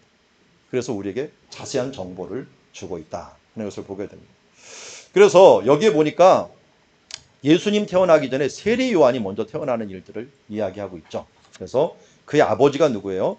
이 사가랴였죠. 그러니까 아비야, 헤롯 때 아비야 반열에 제사장 한 사람이 있으니 그러면 사가랴요라고 했고, 아내도 누구냐면 아론의 자손이에요. 그러니까 둘 다 제사장 가문이라고 할 수가 있죠. 제사장 가문인데 이 아론, 이게 잘 봐야 돼요. 그의 아내 엘리사벳이 아론의 자손이라는 걸 잘 보셔야 돼요. 왜냐면 조금 있다가 마리아가 나오는데 내 친족 엘리사벳이라고 불러요. 그러면 마리아는 어느 쪽에 해당하는 거예요? 아론의 후손인 거예요. 제사장 계열의 후손이라는 걸 알 수가 있어요. 그러니까 이런 가족이 있고, 그리고 이 사람이 전례를 따라 제비를 뽑아 성전에 들어가 분향을 하는데, 분향단, 여기 안에 들어가면 이 분향단이 있죠. 분향단. 이 분향단에 하는 것들을 제비를 뽑아갖고 아주 경건하게 치릅니다. 왜냐하면 여기서 크게 사건이 구약에 두 번이나 일어났죠. 큰 사건. 하나는 나답과 아비후라고 하는, 어떻게 보면 아론 뒤를 이어서 대제사장이 될 만한 나답이라는 이 사람들이 다른 불을 들이다가 이 불이 나가고 자기가 죽었어요. 거기다가 또 왕국 시대 때 우리야 왕 아시죠? 우시야 왕. 우시야 왕이 이 향을 자기가 들려고 하다가 나병에 걸려갖고 있는. 그러니까 잘못하면 여기서 큰 재앙이 있구나 하는 것을 사람이 깨닫다 보니까 제비를 뽑고 아주 경건한 가운데 했는데, 이 제비가 하필이면 사가랴한테 뽑힌 거예요. 그래서 사가랴가 여기서 향을 드리는데 천사가 나타나갖고 내 기도가, 내 간구가 들린지라, 간구함이 들린지라 하면서 그에게 응답을 해주었고, 이 태어날 아들을 요한이라고 하고 이스라엘 자손을 주 곧 저희 하나님께로 많이 돌아오게 하리라 라고 했는데요.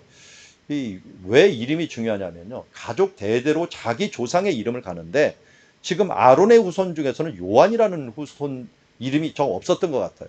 그러니까 사람들이 자기네 가문 이름이 아닌데 왜 이름을 나중에 보니까 붙이려고 하나 했더니, 그때 이때 그 사가랴가 이걸 믿지 않아 갖고 어떻게 했습니까? 벙어리가 돼 버렸죠. 그래서 벙어리가 이름이 지어지는 순간 이름이 좀 벙어리도 풀렸던 모습을 보게 되는데, 요한이 어쨌든 새로운 이름인데, 요한이 이 헨이라는 말에서 온 거예요. 헨이라는 히브리어인데, 헨이 앞에 여호와의 약자 요드가 붙으면요 요한이 되는 거고, 끝에 여성이 되면은 요한나가 되는 거예요. 요한나. 그러니까 요한이냐 요한나냐 다 똑같은 말이에요. 그런데 이 요한이라고 하는 이름은 은혜를 너희한테 주셨다라고 하는 이름을 갖고 있는 거예요. 그러니까 이름이 굉장히 많은 거예요. 다른 사람들에 비해서. 그래서 주를 위하여 세운 백성을 예비할 것이다 하면서 아예 그가 나시인으로서 태어나갖고 앞으로 주를 예비하는 자가 될 것이다 라고 얘기했고, 그가 임신한 6개월 전에 엘리사벳이 되었을 때 6달이라 그랬죠. 가브리엘이 또 이 나사렛이라는 동네에 태어나갖고 마리아에게 얘기합니다. 마리아에게 얘기하면서 내 친족 엘리사벳도 임신하지 않았느냐라고 말하면서 그에게 임신했는데, 우리가 잘 알듯이 이때 기간은 정혼 기간이라서 동침을 하지 않을 때죠. 동침을 하지 않을 때라서 1년 동안 예비 신부 기간이었어요. 그런데 이때 임신을 한다니까 깜짝 놀란 거죠. 내가 남자를 알지 못하는데 어떻게 이렇게 이렇습니까? 그런데 사가랴하고 다른 점은 뭡니까? 그 뒤에 말이 틀렸어요. 주의 여종이 오니 말씀대로 내게 이루어지이다 라고 대답을 하는 것을 봅니다. 사탄이 제일 흔들려고 하는 게 이 성경의 기초를 흔들려고 해요. 성경을 믿지 않으면 결국 구원도 못 받잖아요. 우리가 성경을 믿음으로 구원받잖아요. 영접하는 자 곧 그 이름을 믿는 자들에게 하나님의 자녀가 되는 권세를 주셨으니 라고 하는 말씀을 내가 믿음으로 구원을, 나는 예수님을 영접했기 때문에 구원을 받습니다. 그랬더니 그 말 틀려 라고 하거나 요한의 말 틀려 이렇게 하면 모든 게 무너지게 되는 거예요. 그래서 이게 기독교 서론이라고 하는 게 성경이에요. 사실 신학 서론이라는 게 성경은 이렇게 완벽하다.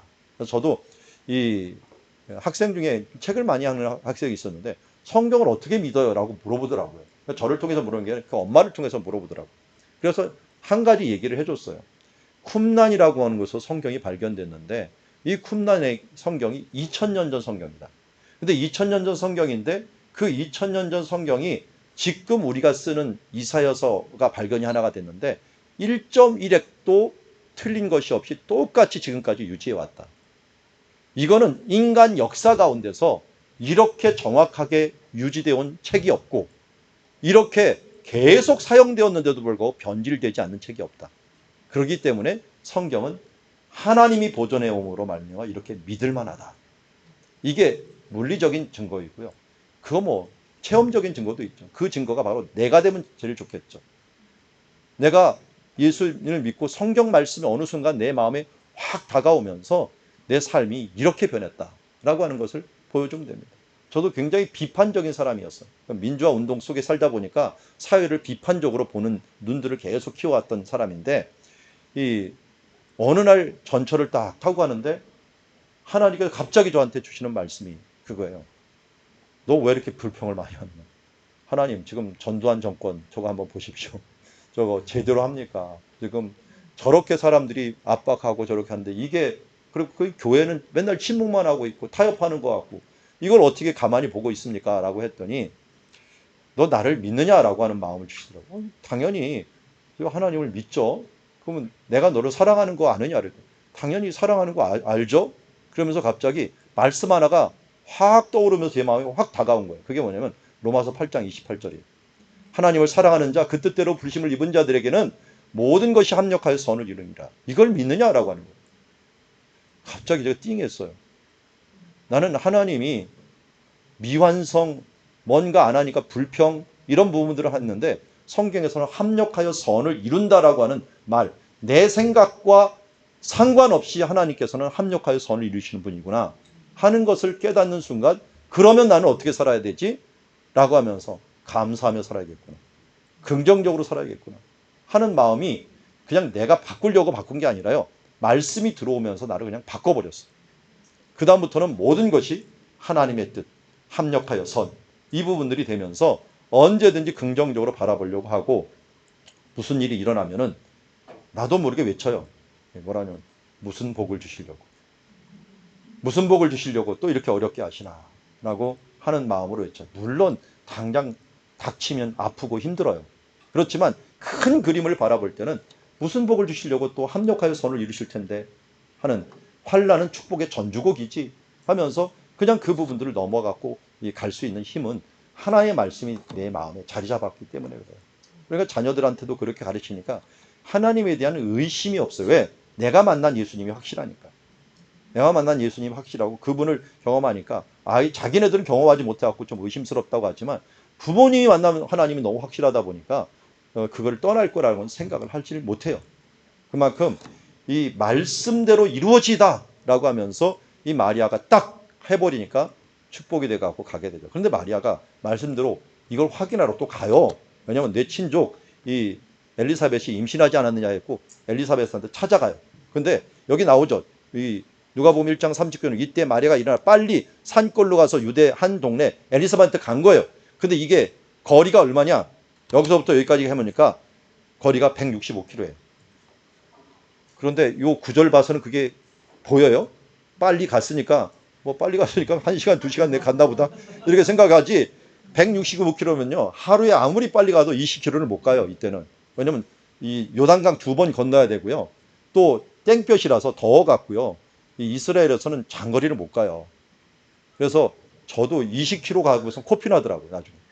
우리나라에서 20km 가는 거 그렇게 어렵지 않아요. 행군하면 뭐 하루 50km 행군, 막 100km 행군 해도 큰 문제가 아닌데, 이 이스라엘 땅은 해가 너무 쨍쨍거리니까요. 이 군인들도 20km를 못 가요. 그 정도로 힘든 지역이에요. 그러다 보니까 165km 가면 20km만 나도 8일 넘게 걸리는 거예요. 이거 이 산 건너고 물 건너고 광야 지나고 하면은 이 8일이 뭐예요? 한 10일 가까이를 걸려갖고 도착을 하는 거예요. 근데 그 거리를 갖다가 여기 성경에 보니까 빨리 달려가고 산골에 갔다 이렇게 표현을 하고 있는 거예요. 그러니까 이게 지리를 모르고 이게 거리를 감각을 모르고 고도 감각을 몰라버리면 이거는 이렇게 오해를 할 수 있는 여지가 있다 하는 것을 우리가 잊지 말아야 돼요. 그러니까 마리아는 가는 것들이 우리 룻기서도 보면요, 나오미하고 룻이 이 베들레헴으로 돌아가는 길이요 정말 위험한 길이었어요. 왜냐하면 이 사해라고 하는 것이 그냥 마이너스 400이고 또 광야를 지나 유대 광야를 올라가야 되는 거기 때문에 들짐승들의 위협, 강도들의 위협, 이런 위협들을 각오하고 가는 거거든요. 목숨 걸고 가는 거야, 한마디로. 이동한다는 거는. 여자끼리 특별히 이동한다는 건 굉장히 위험한 건데, 여기도 마리아도 굉장히 위험했죠. 물론 무리들을 따라갈 수 있었겠지만 굉장히 위험한 그런 거리였다라고 하는 걸 우리가 알 수가 있습니다. 그런데 도착을 했는데 하나님 위로를 주셨죠. 이 뱃속에 있는 6개월 된 아이가 뛰놀면서 예수님의 어머니 오는 걸 알고, 여기 보십시오. 그림, 이 동상 만들어 놓으니까 배와 배가 키스를 하고 있잖아요. 지금 배와 배가 서로 만나갖고 이렇게 환영하고 있는 모습입니다. 그래서 이것 때문에 천주교에서는 낙태는 완전히 이건 살인이다. 왜냐면 예수님이 임신됐을 때하고 지금 6개월밖에 안 된 그 세례 요한이 서로 뱃속부터 인쇄했다는 거예요. 뱃속부터 생명이 있어갖고 성령이 충만해갖고 이 부분을 했다는 것을 보게 됩니다. 그렇기 때문에 우리가 왜 낙태를 반대하느냐, 이건 성경적이기 때문에. 천주교가 이 마리아 때문에 절대적으로 낙태 반대를 하죠. 필리핀은 지금도 법적으로 낙태를 금지를 시키고 있는 건데요. 근데 요번에 낙태 금지는 왜 개신교들만 막 떠들고 천주교는 가만히 있는지 모르겠어요. 천주교 보면 어떨 좀 비겁해요. 왜냐면 자기네들이 소신이 있음에도 불구하고 말은 안 하고 있다가 그냥 남들이 하면 그냥 따라가고, 또 사회한테 너무 잘 보이려고 하고, 진리에 대해서 좀 정확히 밝혀야 되는데 이 부분들은 좀 안타깝더라고요. 자기네 교리에선 절대 낙태 못하게 돼 있거든요. 이거 마리아 때문에라도. 당연히 이건 교리가 아니라도 성경적으로 보더라도 이거는 우리가 분명히 알려주고 있는 것을 보게 됩니다. 그래서 이 마리아가 영원히 주를 찬양하면서 기뻐하는 이런 모습들을 보게 되고, 이 마리아 이제 피신교회라고 하는데요. 이 나중에 보면 세례 요한이 또 여기 와서 피신을 합니다. 세례 요한이 태어났을 때, 예수님 태어났을 때 헤롯이 2살 아래를 다 죽였잖아요. 예수님하고 그 세례 요한하고 6개월밖에 차이 안 나요. 그러니까 세례 요한도 죽을 위기에 처한 거예요. 그래서 여기에서 피신을 했다라고 하는 장소이고, 문제는 요셉이었어요. 요셉. 한편 요셉은, 이거는 누가복음에서는 마리아만 자꾸만 하는데요. 요셉 입장에서는 어땠을까요? 아니, 자기는 잔 적도 없는데 이거 왜 임신이 돼버린 거야. 그러니까 그냥 이게 어찌할 바를 모르는 거죠. 원래 그때 이 시기는 2가지 선택 중에 하나였어요. 자기가 안 자는데 했으면 끌어내갖고 돌로 쳐 죽이는 거였어요. 또 하나는 조용히 끊는 거예요. 그러니까 아주 신사적인 사람이 조용히 끊는 거죠. 이제 결혼을 한 게 아니니까 그냥 파혼을 시켜버리는 거예요. 파혼을 시켜버리는데, 그렇게 하려고 했던 거죠. 약혼하고 동거하기 전에 성령으로 잉태된 것이 나타났더니 그 남편 요셉은 의로운 사람이라 그를 드러내지 아니하고 가만히 끊고자 했다 했습니다. 그럴 때 이 일을 생각할 때 주의 사자가 현몽하여 내려가기를 그에게 잉태한 자는 성령으로 된 것이라고 그를 설득하자 그가 그것을 받아들이게 됩니다. 이때가 언제일까요? 마리아가 안 왔을 때예요. 엘리사벳이 집에 있을 때 이 소식을 들은 거죠. 그리고 가만히 끊으려고 했는데 이제는 그를 데리고 온 거죠. 데리고 와갖고 같이 머물면서 가게 되는. 그러니까 잘 보면은 마리아의 관점과 요셉의 관점을 같이 잘 봐야 돼요. 우리는 이 서양적인 관점 때문에 너무 마리아를 많이 쳐다보는데, 내가 요셉이라면 요셉의 관점도 봐요. 법적인 아버지는 일단 요셉이 되고 그걸 보호를 해줘야 되니까. 그래서요, 마태는 유대인이잖아요. 유대인들은 남자 중심으로 생각하니까 이 마태는 요셉을 강조한 거고요. 누가는 자기가 이방이다 보니까 소외된 여인들을 굉장히 많이 생각을 했어요. 그래서 삭개오라든지 뭐 이런 사람들을 많이 등장을 시키는데, 그 중에 이제 마리아를 등장시키고 자세히 설명을 해주는 것을 보게 됩니다. 그래서 보완적으로 이 부분들을 보아야 된다는 걸 알 수 있고요. 누가복음 1장 57절에 그를 데려왔을 때 엘리사벳이 해산할 기한이 차갖고 아들을 낳은 거죠. 이제 마리아를 데려왔을 때 해산할 기간이 차서 낳았고요. 이 앞에가 이제 이 세례 요한 탄생교회가 있는데, 제가 사진을 찍은 이 장소가 피신교회예요. 마리아 방문교회라고도 하고 또 피신교회라고 하는데, 여기와 계곡 하나, 여기 이제 소래골짜기예요.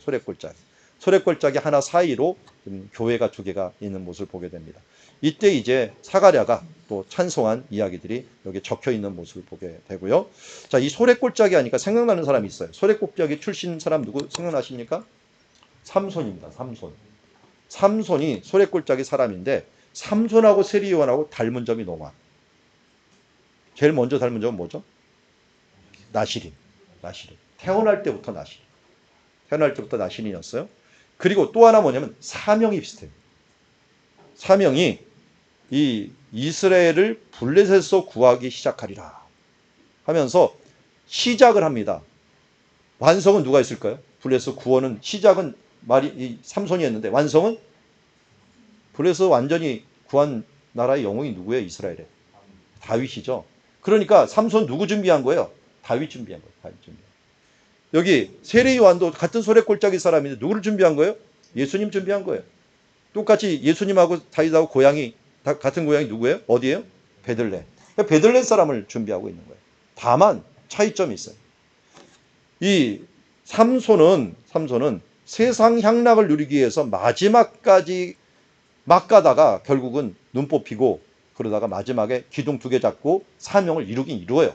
삼천년을 주면서 블레셋 사람들을 좀 예봉을 꺾는 역할을 해요. 그런데 참 부끄러운 구원을 이루어요. 부끄러운 사명을 이루어요. 그런데 세례 요한은 어떻게 됐어요? 순교하기까지 광야에서 경건을 하면서 예수님의 제자들을 양성하고 길을 온전하게 예비하다가 그가 순교의 영광을 갖게 되는 것을 보게 됩니다. 이런 면에서 똑같이 사명을 받았지만, 똑같이 사명을 이루었지만 어떻게 영광스럽게 이루느냐 부끄럽게 이루느냐 하는 것들의 차이예요. 저는 우리도 다 똑같다 그래요. 하나님 앞에서 부름을 받았으면요, 모두에게 사명이 있어요. 근데 그 사명을 어떻게 이루는가는 자기 책임이에요. 이 땅에서 하나님께 주신 사명이 있는데 어떤 사람은 삼손처럼 이루는 사람이 있고 어떤 사람은 세례 요한처럼 이루는 사람이 있다는 거예요. 안타깝게도 삼손처럼 이루는 사람들은 천국에 가면은 영광의 면류관을 주긴 하는데 그 면류관의 재질이 뭘까? 금면류관이 아니라 아마 개털모자가 아닐까 하는 생각을 가져요. 상급이 있다 그랬거든요, 분명히. 사명을 이루는 게 상급은 아니에요. 사명을 어떻게 이루느냐 하는 부분들에 대한 것이 그의 상급이 되는 거죠. 그래서 우리가 정말 노년기를 준비하는 사람들이 있는데 조금 더 많이 봤으면 좋겠어요. 영생을 준비하는 사람이에요. 노년기 넘어 영생을 준비하는 사람이 되고 하늘나라에서의 정말 상급을 준비하는 사람이 되어야 되는데 이 땅에서 조금 잘 살고 잘 먹고 했다고 그런 일들을 준비하는 모습을 보게 됩니다. 네, 저희 외가 쪽에도 이제 구세군 사관님들이 굉장히 많습니다. 제가 아는 분만 해도 3분이 있고 대부분의 이제 외갓집, 처갓집이죠. 처가 외갓집이 대부분 구세군 쪽에 있는데 한 분 저 울산에 있던 그 사관님이 이제 저하고 이제 거기도 잘 놀러 가고 교류다 가다 갖고 얘기하다 보니까 그 얘기를 하더라고요. 이제 퇴직을 해서 거의 90세 가까이 되셨는데 퇴직을 할 때 그 얘기를 하시더라고요. 퇴직을 할 때 나는 퇴직을 할 때 깜짝 놀랐습니다. 왜냐면 사관님들이 노후를 그렇게 잘 준비했는지 자기는 몰랐다.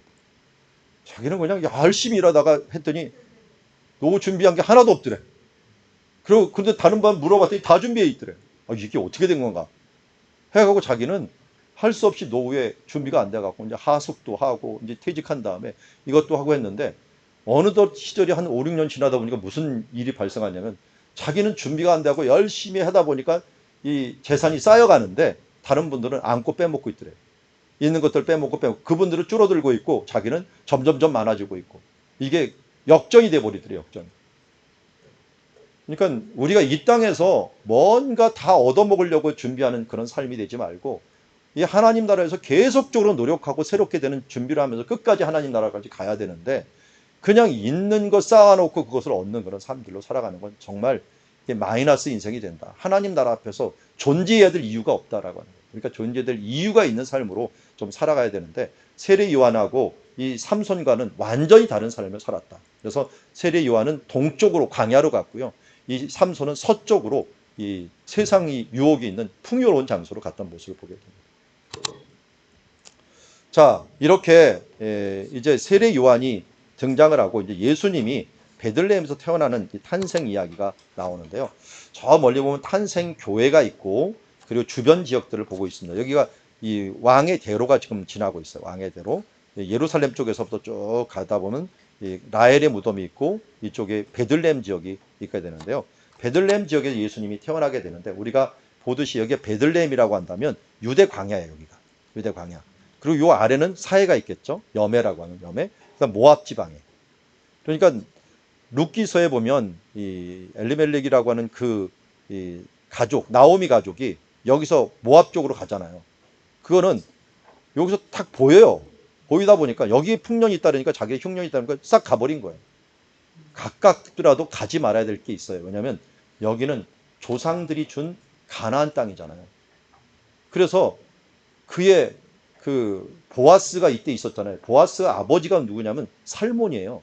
살몬의 부인이 라합이라고요. 그러니까 이 시대는 들어온 지 얼마 안 됐던 때예요. 안 됐던 그 시대 사람들이 조금 어렵다고 이 하나님 주신 가나안 땅을 버리고 이쪽으로 갔으니 하나님 이들을 가만 놔둘 수 있을까요? 남자들 다 죽고 나오미하고 거기서 엉뚱하게 은혜 받은 룻이 돌아오게 된 거죠. 그게 바로 이러한 지역들의 특징 때문에 일어나는 것이다. 이런 걸 알 수가 있고요. 자, 여기 이제 예수님의 탄생교회.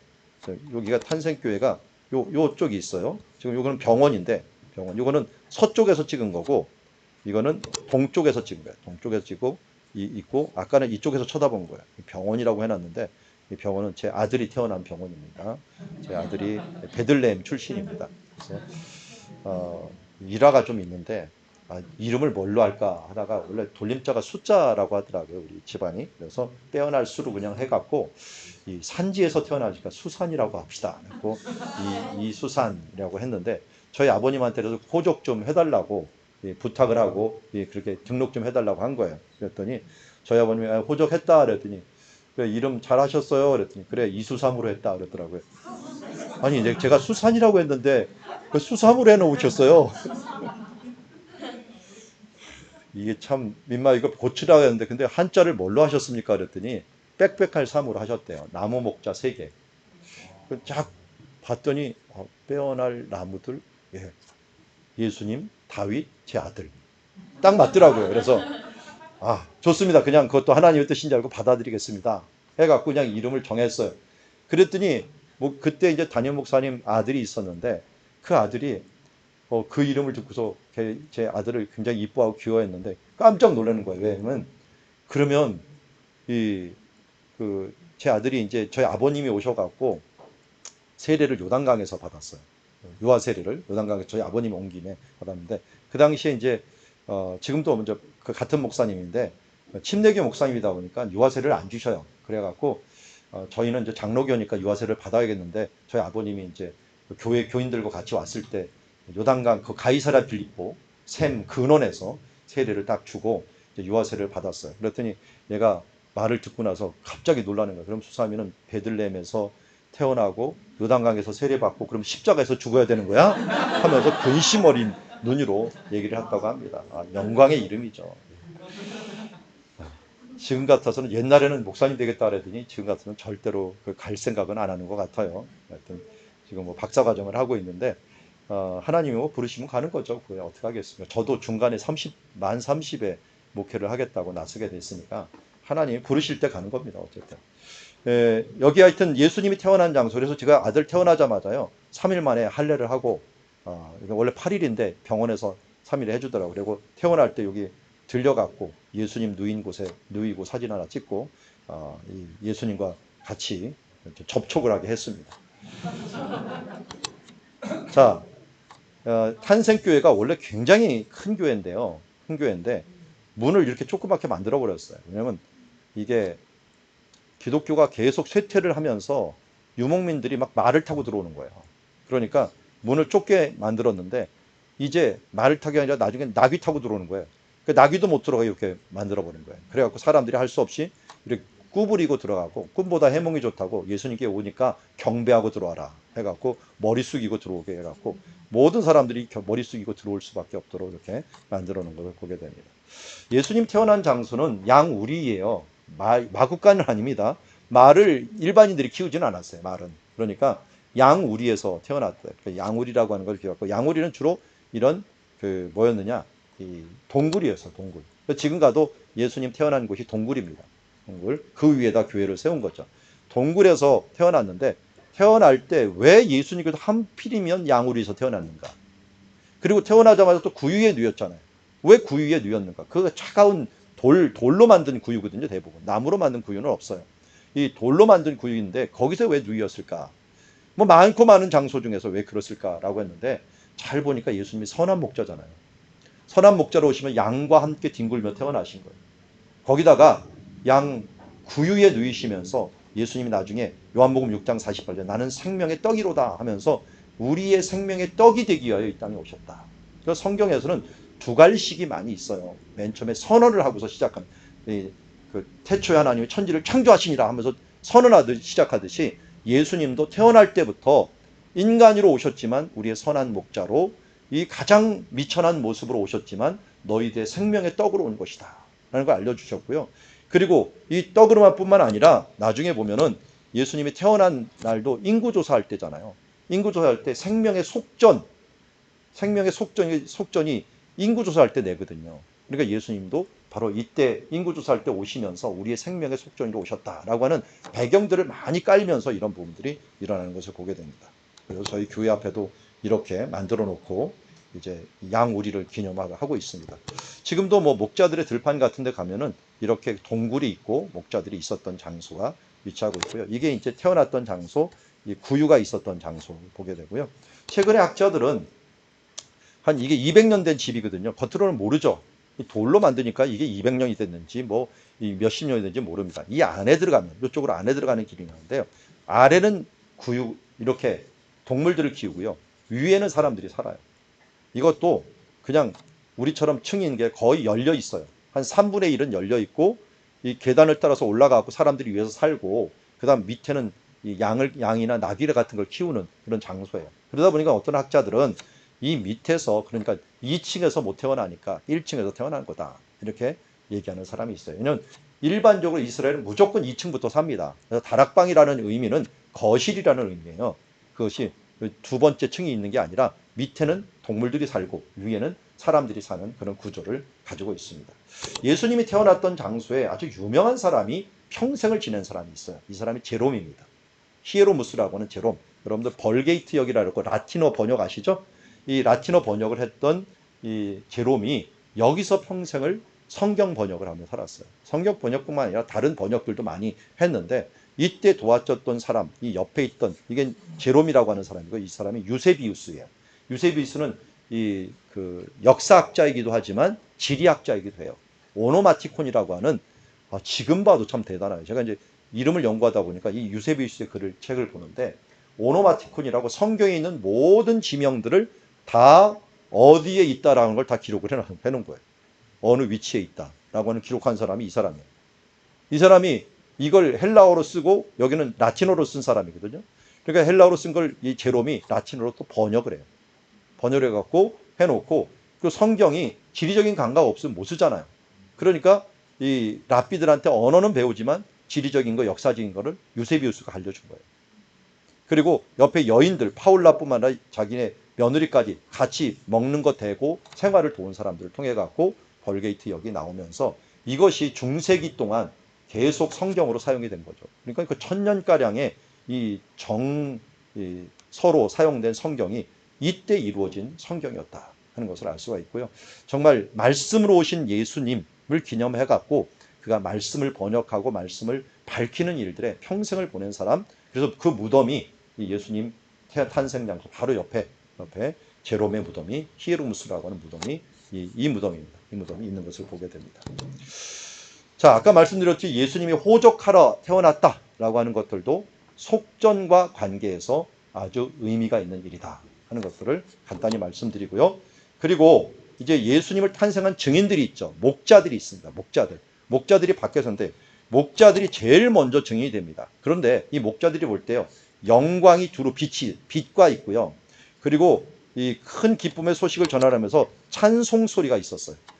빛과 소리. 이게 나중에 성령님 임할 때도 마찬가지예요. 불꽃이 있는 빛과 그리고 바람 같은 소리가 있어요. 그런데 출애굽기 19장에도 보면 성부 하나님이 임할 때도 똑같이 우레소리가 들리고 번개 같은 빛이 있어요. 그러니까 하나님이 임할 때는 빛과 큰 소리가 있는 거예요. 그러니까 이단들을 믿을 게 없는 게 그들이 이 땅에 올 때 태어날 때 빛과 소리가 있었느냐 하는 걸 보면 마지막에 예수님이 오실 때도 분명히 이제 너희가 보는 대로 올 것이지만 하나님의 영광, 큰 나팔 소리와 함께 영광 중에 오시라, 영광의 빛 중에 오실 것이라고 말씀해 주셨습니다. 그래서 예수님이 오실 때도 이런 부분들이 있었고요. 이 목자들이 최초의 증인이에요. 최초의 증인. 그들이 와갖고 이것을 보면서 천사가 말한 것을 보게 되었죠. 그 표징이 뭡니까? 구유에 누여 있는 것들. 그것에 이 아이가 이 구유에 누여 있는 것들이 어쩌면 그가 본 표징이었어. 다른 아이들에게는 태어날 때 이렇게 태어나는 일이 없다는 거죠. 근데 미천한 모습이요, 정말 비천한 모습이 어떻게 보면은 하나님의 주신 표징이었다 하고 목자들이 이걸 보고 다 놀라고, 그리고 마리아는 이것을 마음에 새겼습니다. 이걸 왜 놨을까요? 마리아가 이 모든 말을 마음에 새겼는데 이걸 누구한테 알려준 거예요? 누가한테 알려준 거예요. 누가하고 마리아는 거의 같이 마지막까지 같이 다녔던 것 같아요. 왜냐하면 마리아의 무덤 마지막 죽었던 장소가 에베소에 있어요. 그리고 에베소에 보면은 누가의 무덤이 또 있어요. 누가의 무덤. 그러고 보면 요한이 나중에 마리아를 데리고 에베소로 이동을 했고, 거기에서 누가도 사역을 하면서 이 마음에 두었던 생각들을 다 이 누가복음을 쓰는데 아마 참고하는데 사용했을 것이다 하는 것을 알 수가 있습니다. 자, 그런데 이 목자들은 누굴까? 제가 추적하다 보니까 레갑 자손일 가능성이 많다. 그냥 103페이지 나중에 읽어보시기 바랍니다. 왜 그런가? 레갑 자손들이 예루살렘에 와갖고 예레미야에게 시험을 테스트를 했는데 그가 포도주를 안 먹고 하자 하나님께서 내 앞에 설 자가 이제 끊이지 않을 것이다 했고, 그 사람들이 어디 살았느냐? 베타케렘이라는 곳에 살면서 목자 생활을 하고 있었는데 그 목자 생활 후손들 중에 아마 이 사람들이 아닐까 추정을 합니다.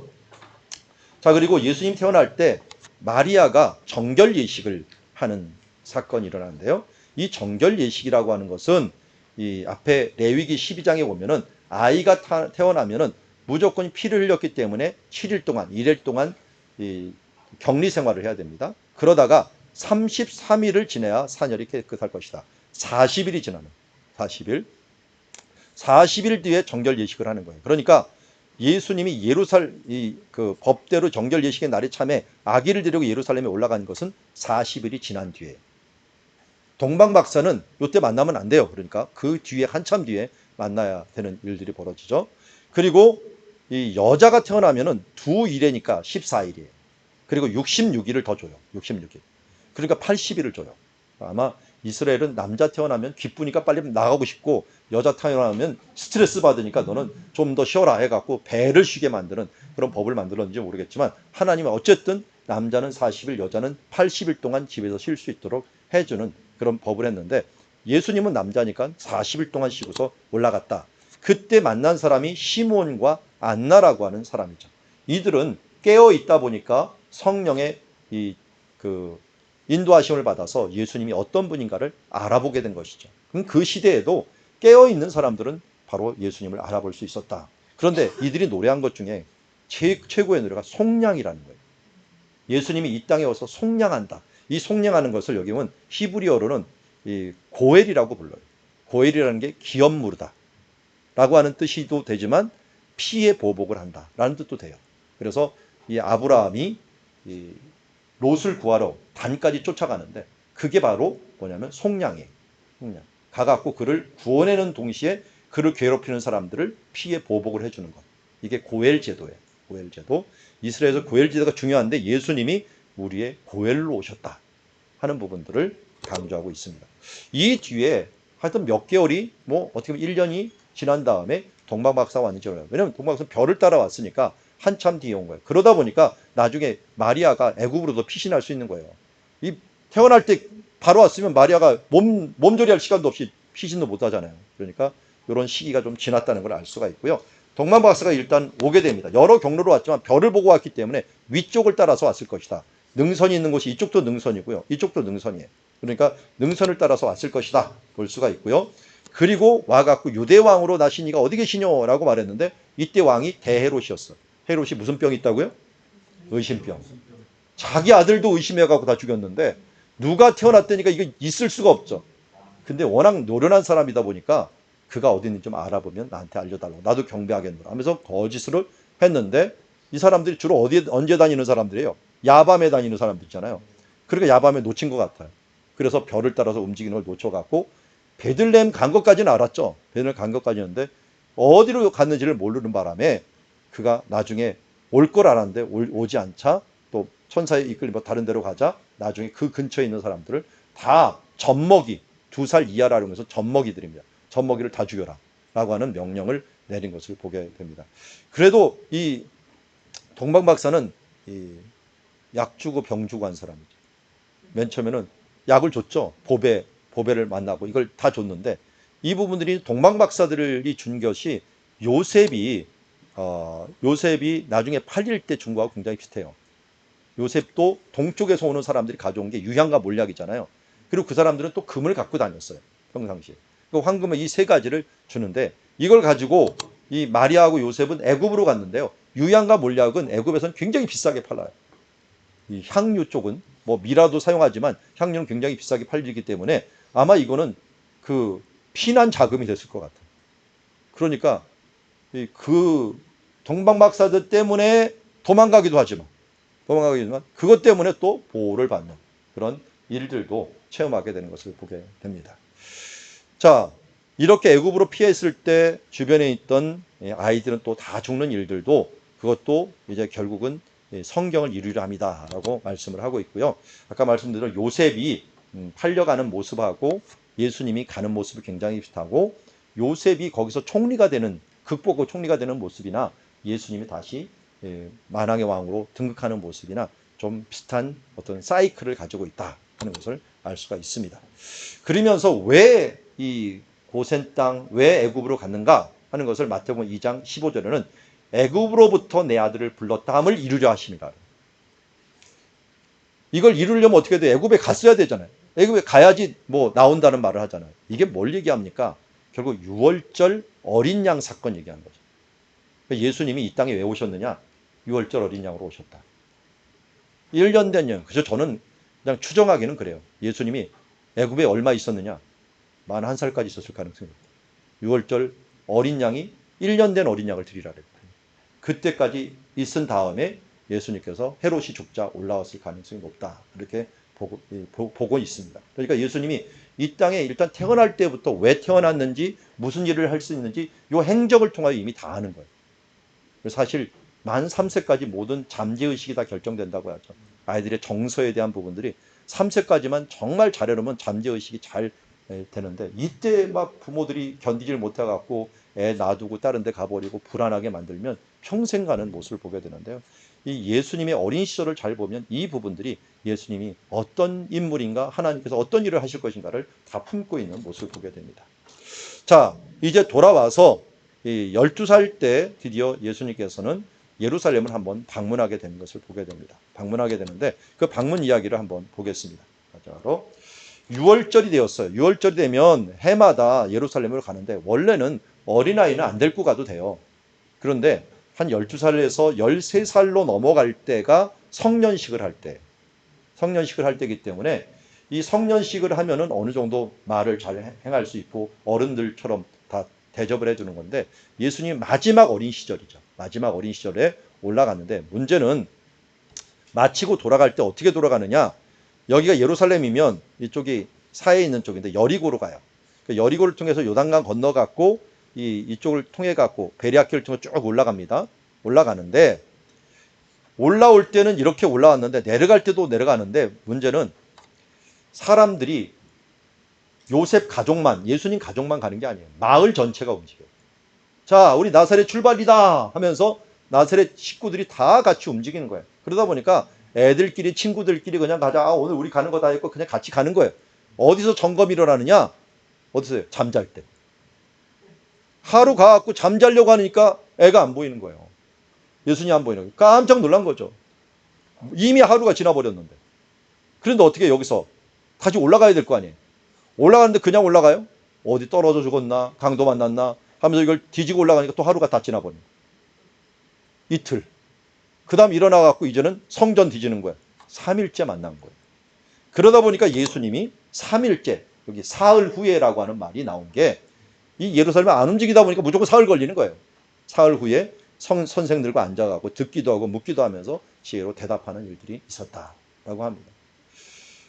정말 부모 애먹인 자식이죠. 그래서 그런지 가서는 어떻게 했어요? 순종하여 섬기더라. 그래갖고 잘 섬겨갖고 섬겼고 예수님의 자라나는 모습을 여기 합니다. 이세 줄기에 한 싹이 나며 하면서 한 가지가 나서 결실할 것이라는데 한 가지가 넷째래요. 그래서 마태복음 2장 23절에 보면 나사렛이라는 동네에 가서 사시니라고 하는데 이건 나사렛 사람이라 칭하리라는 것은 이사야서 11장 1절을 이루려 합니다. 라고 하는 것을 알 수가 있습니다. 그래서 나사렛 사람이라고 이루었고요. 예수님의 자라나는 모습이 아주 잘났는데 이게 이제 가장 건강한 인간의 모습이라고 할 수가 있어요. 먼저 지력이 있어야 돼요. 지력. 지혜가 자라는 거. 키가 자는 그에 따라서 뭐 지혜가 자라야 될 거 아니에요. 거기 지력이 있어야 되고요. 또 체력도 있어야 돼요. 키가 같이 자라야 돼요. 아니 키는 자라는데 계속 조금만 얼마나 불안합니까? 이게 자연스러운 거예요. 그리고 나서 이것만 잘하면 됩니까? 사람이 그냥 똑똑한 것 같은데 사회성이 하나도 없어. 그럼 어떻게 해요? 사람들과의 관계가 없으면 또 문제가 되는 거예요. 그러니까 사회성이 있어야 되니까 사람에게 사랑을 받아야 되는데 무엇보다도 뭐가 있다고요? 하나님께 사랑을 받는 거예요. 그래서 영역이 있어야 된다. 이게 네 가지가 건강한 사람이 정말 건강한 사람이다. 나는 과연 사람들과의 관계, 하나님과의 관계, 그리고 체력, 영역 이 모든 것을 갖추고 성장하는가. 하나만 적더라도 이 어떻게 보면은 수준 미달로 떨어져 버리면 이 전체적인 분위기가 미달로 떨어져 버리기 때문에 균형 있는 성장이 필요하다. 그래서 저도 이 가족, 이 어린이 신방할 때는 이 말씀을 꼭 해요. 이 가정에 이 아이가 반드시 지력과 체력과 또 영성과 그리고 함께 사회성을 갖추는 자녀가 되기를 원합니다. 세 개만 있고 하나를 빠진 사람들이 많이 있어요. 대표적으로 사울왕. 사울왕은 체력도 있었고요. 지력도 있었고요. 사회성도 있었는데 영성이 없었어요. 그러니까 사람들이 뭐라고 했냐면 그걸 놀립니다. 사울도 선지자 중에 있느냐. 어쩌다 예언한 거예요. 영역은 하나도 없는데 어쩌다 예언 한번 하니까 사울도 선지자 중에 있어? 하면서 그를 놀리는 말이 그 말이거든요. 그러니까 다윗 보고 절대 그런 말 안 하죠. 그런데 이런 부분들에 있어 우리가 정말 균형 잡힌 성장을 해야 된다 하는 것을 말씀하고 있습니다. 자, 이제 여러분들이 숙제가 있는데요. 이 두 가지 지도를 그려주시면 되겠습니다. 그래서 복음서 헬라 쪽 복음서 1과 복음서 그 앞에 있는 배경들 함께 그려주시면 되겠고요. 내일 한번 그려오시면 되겠습니다.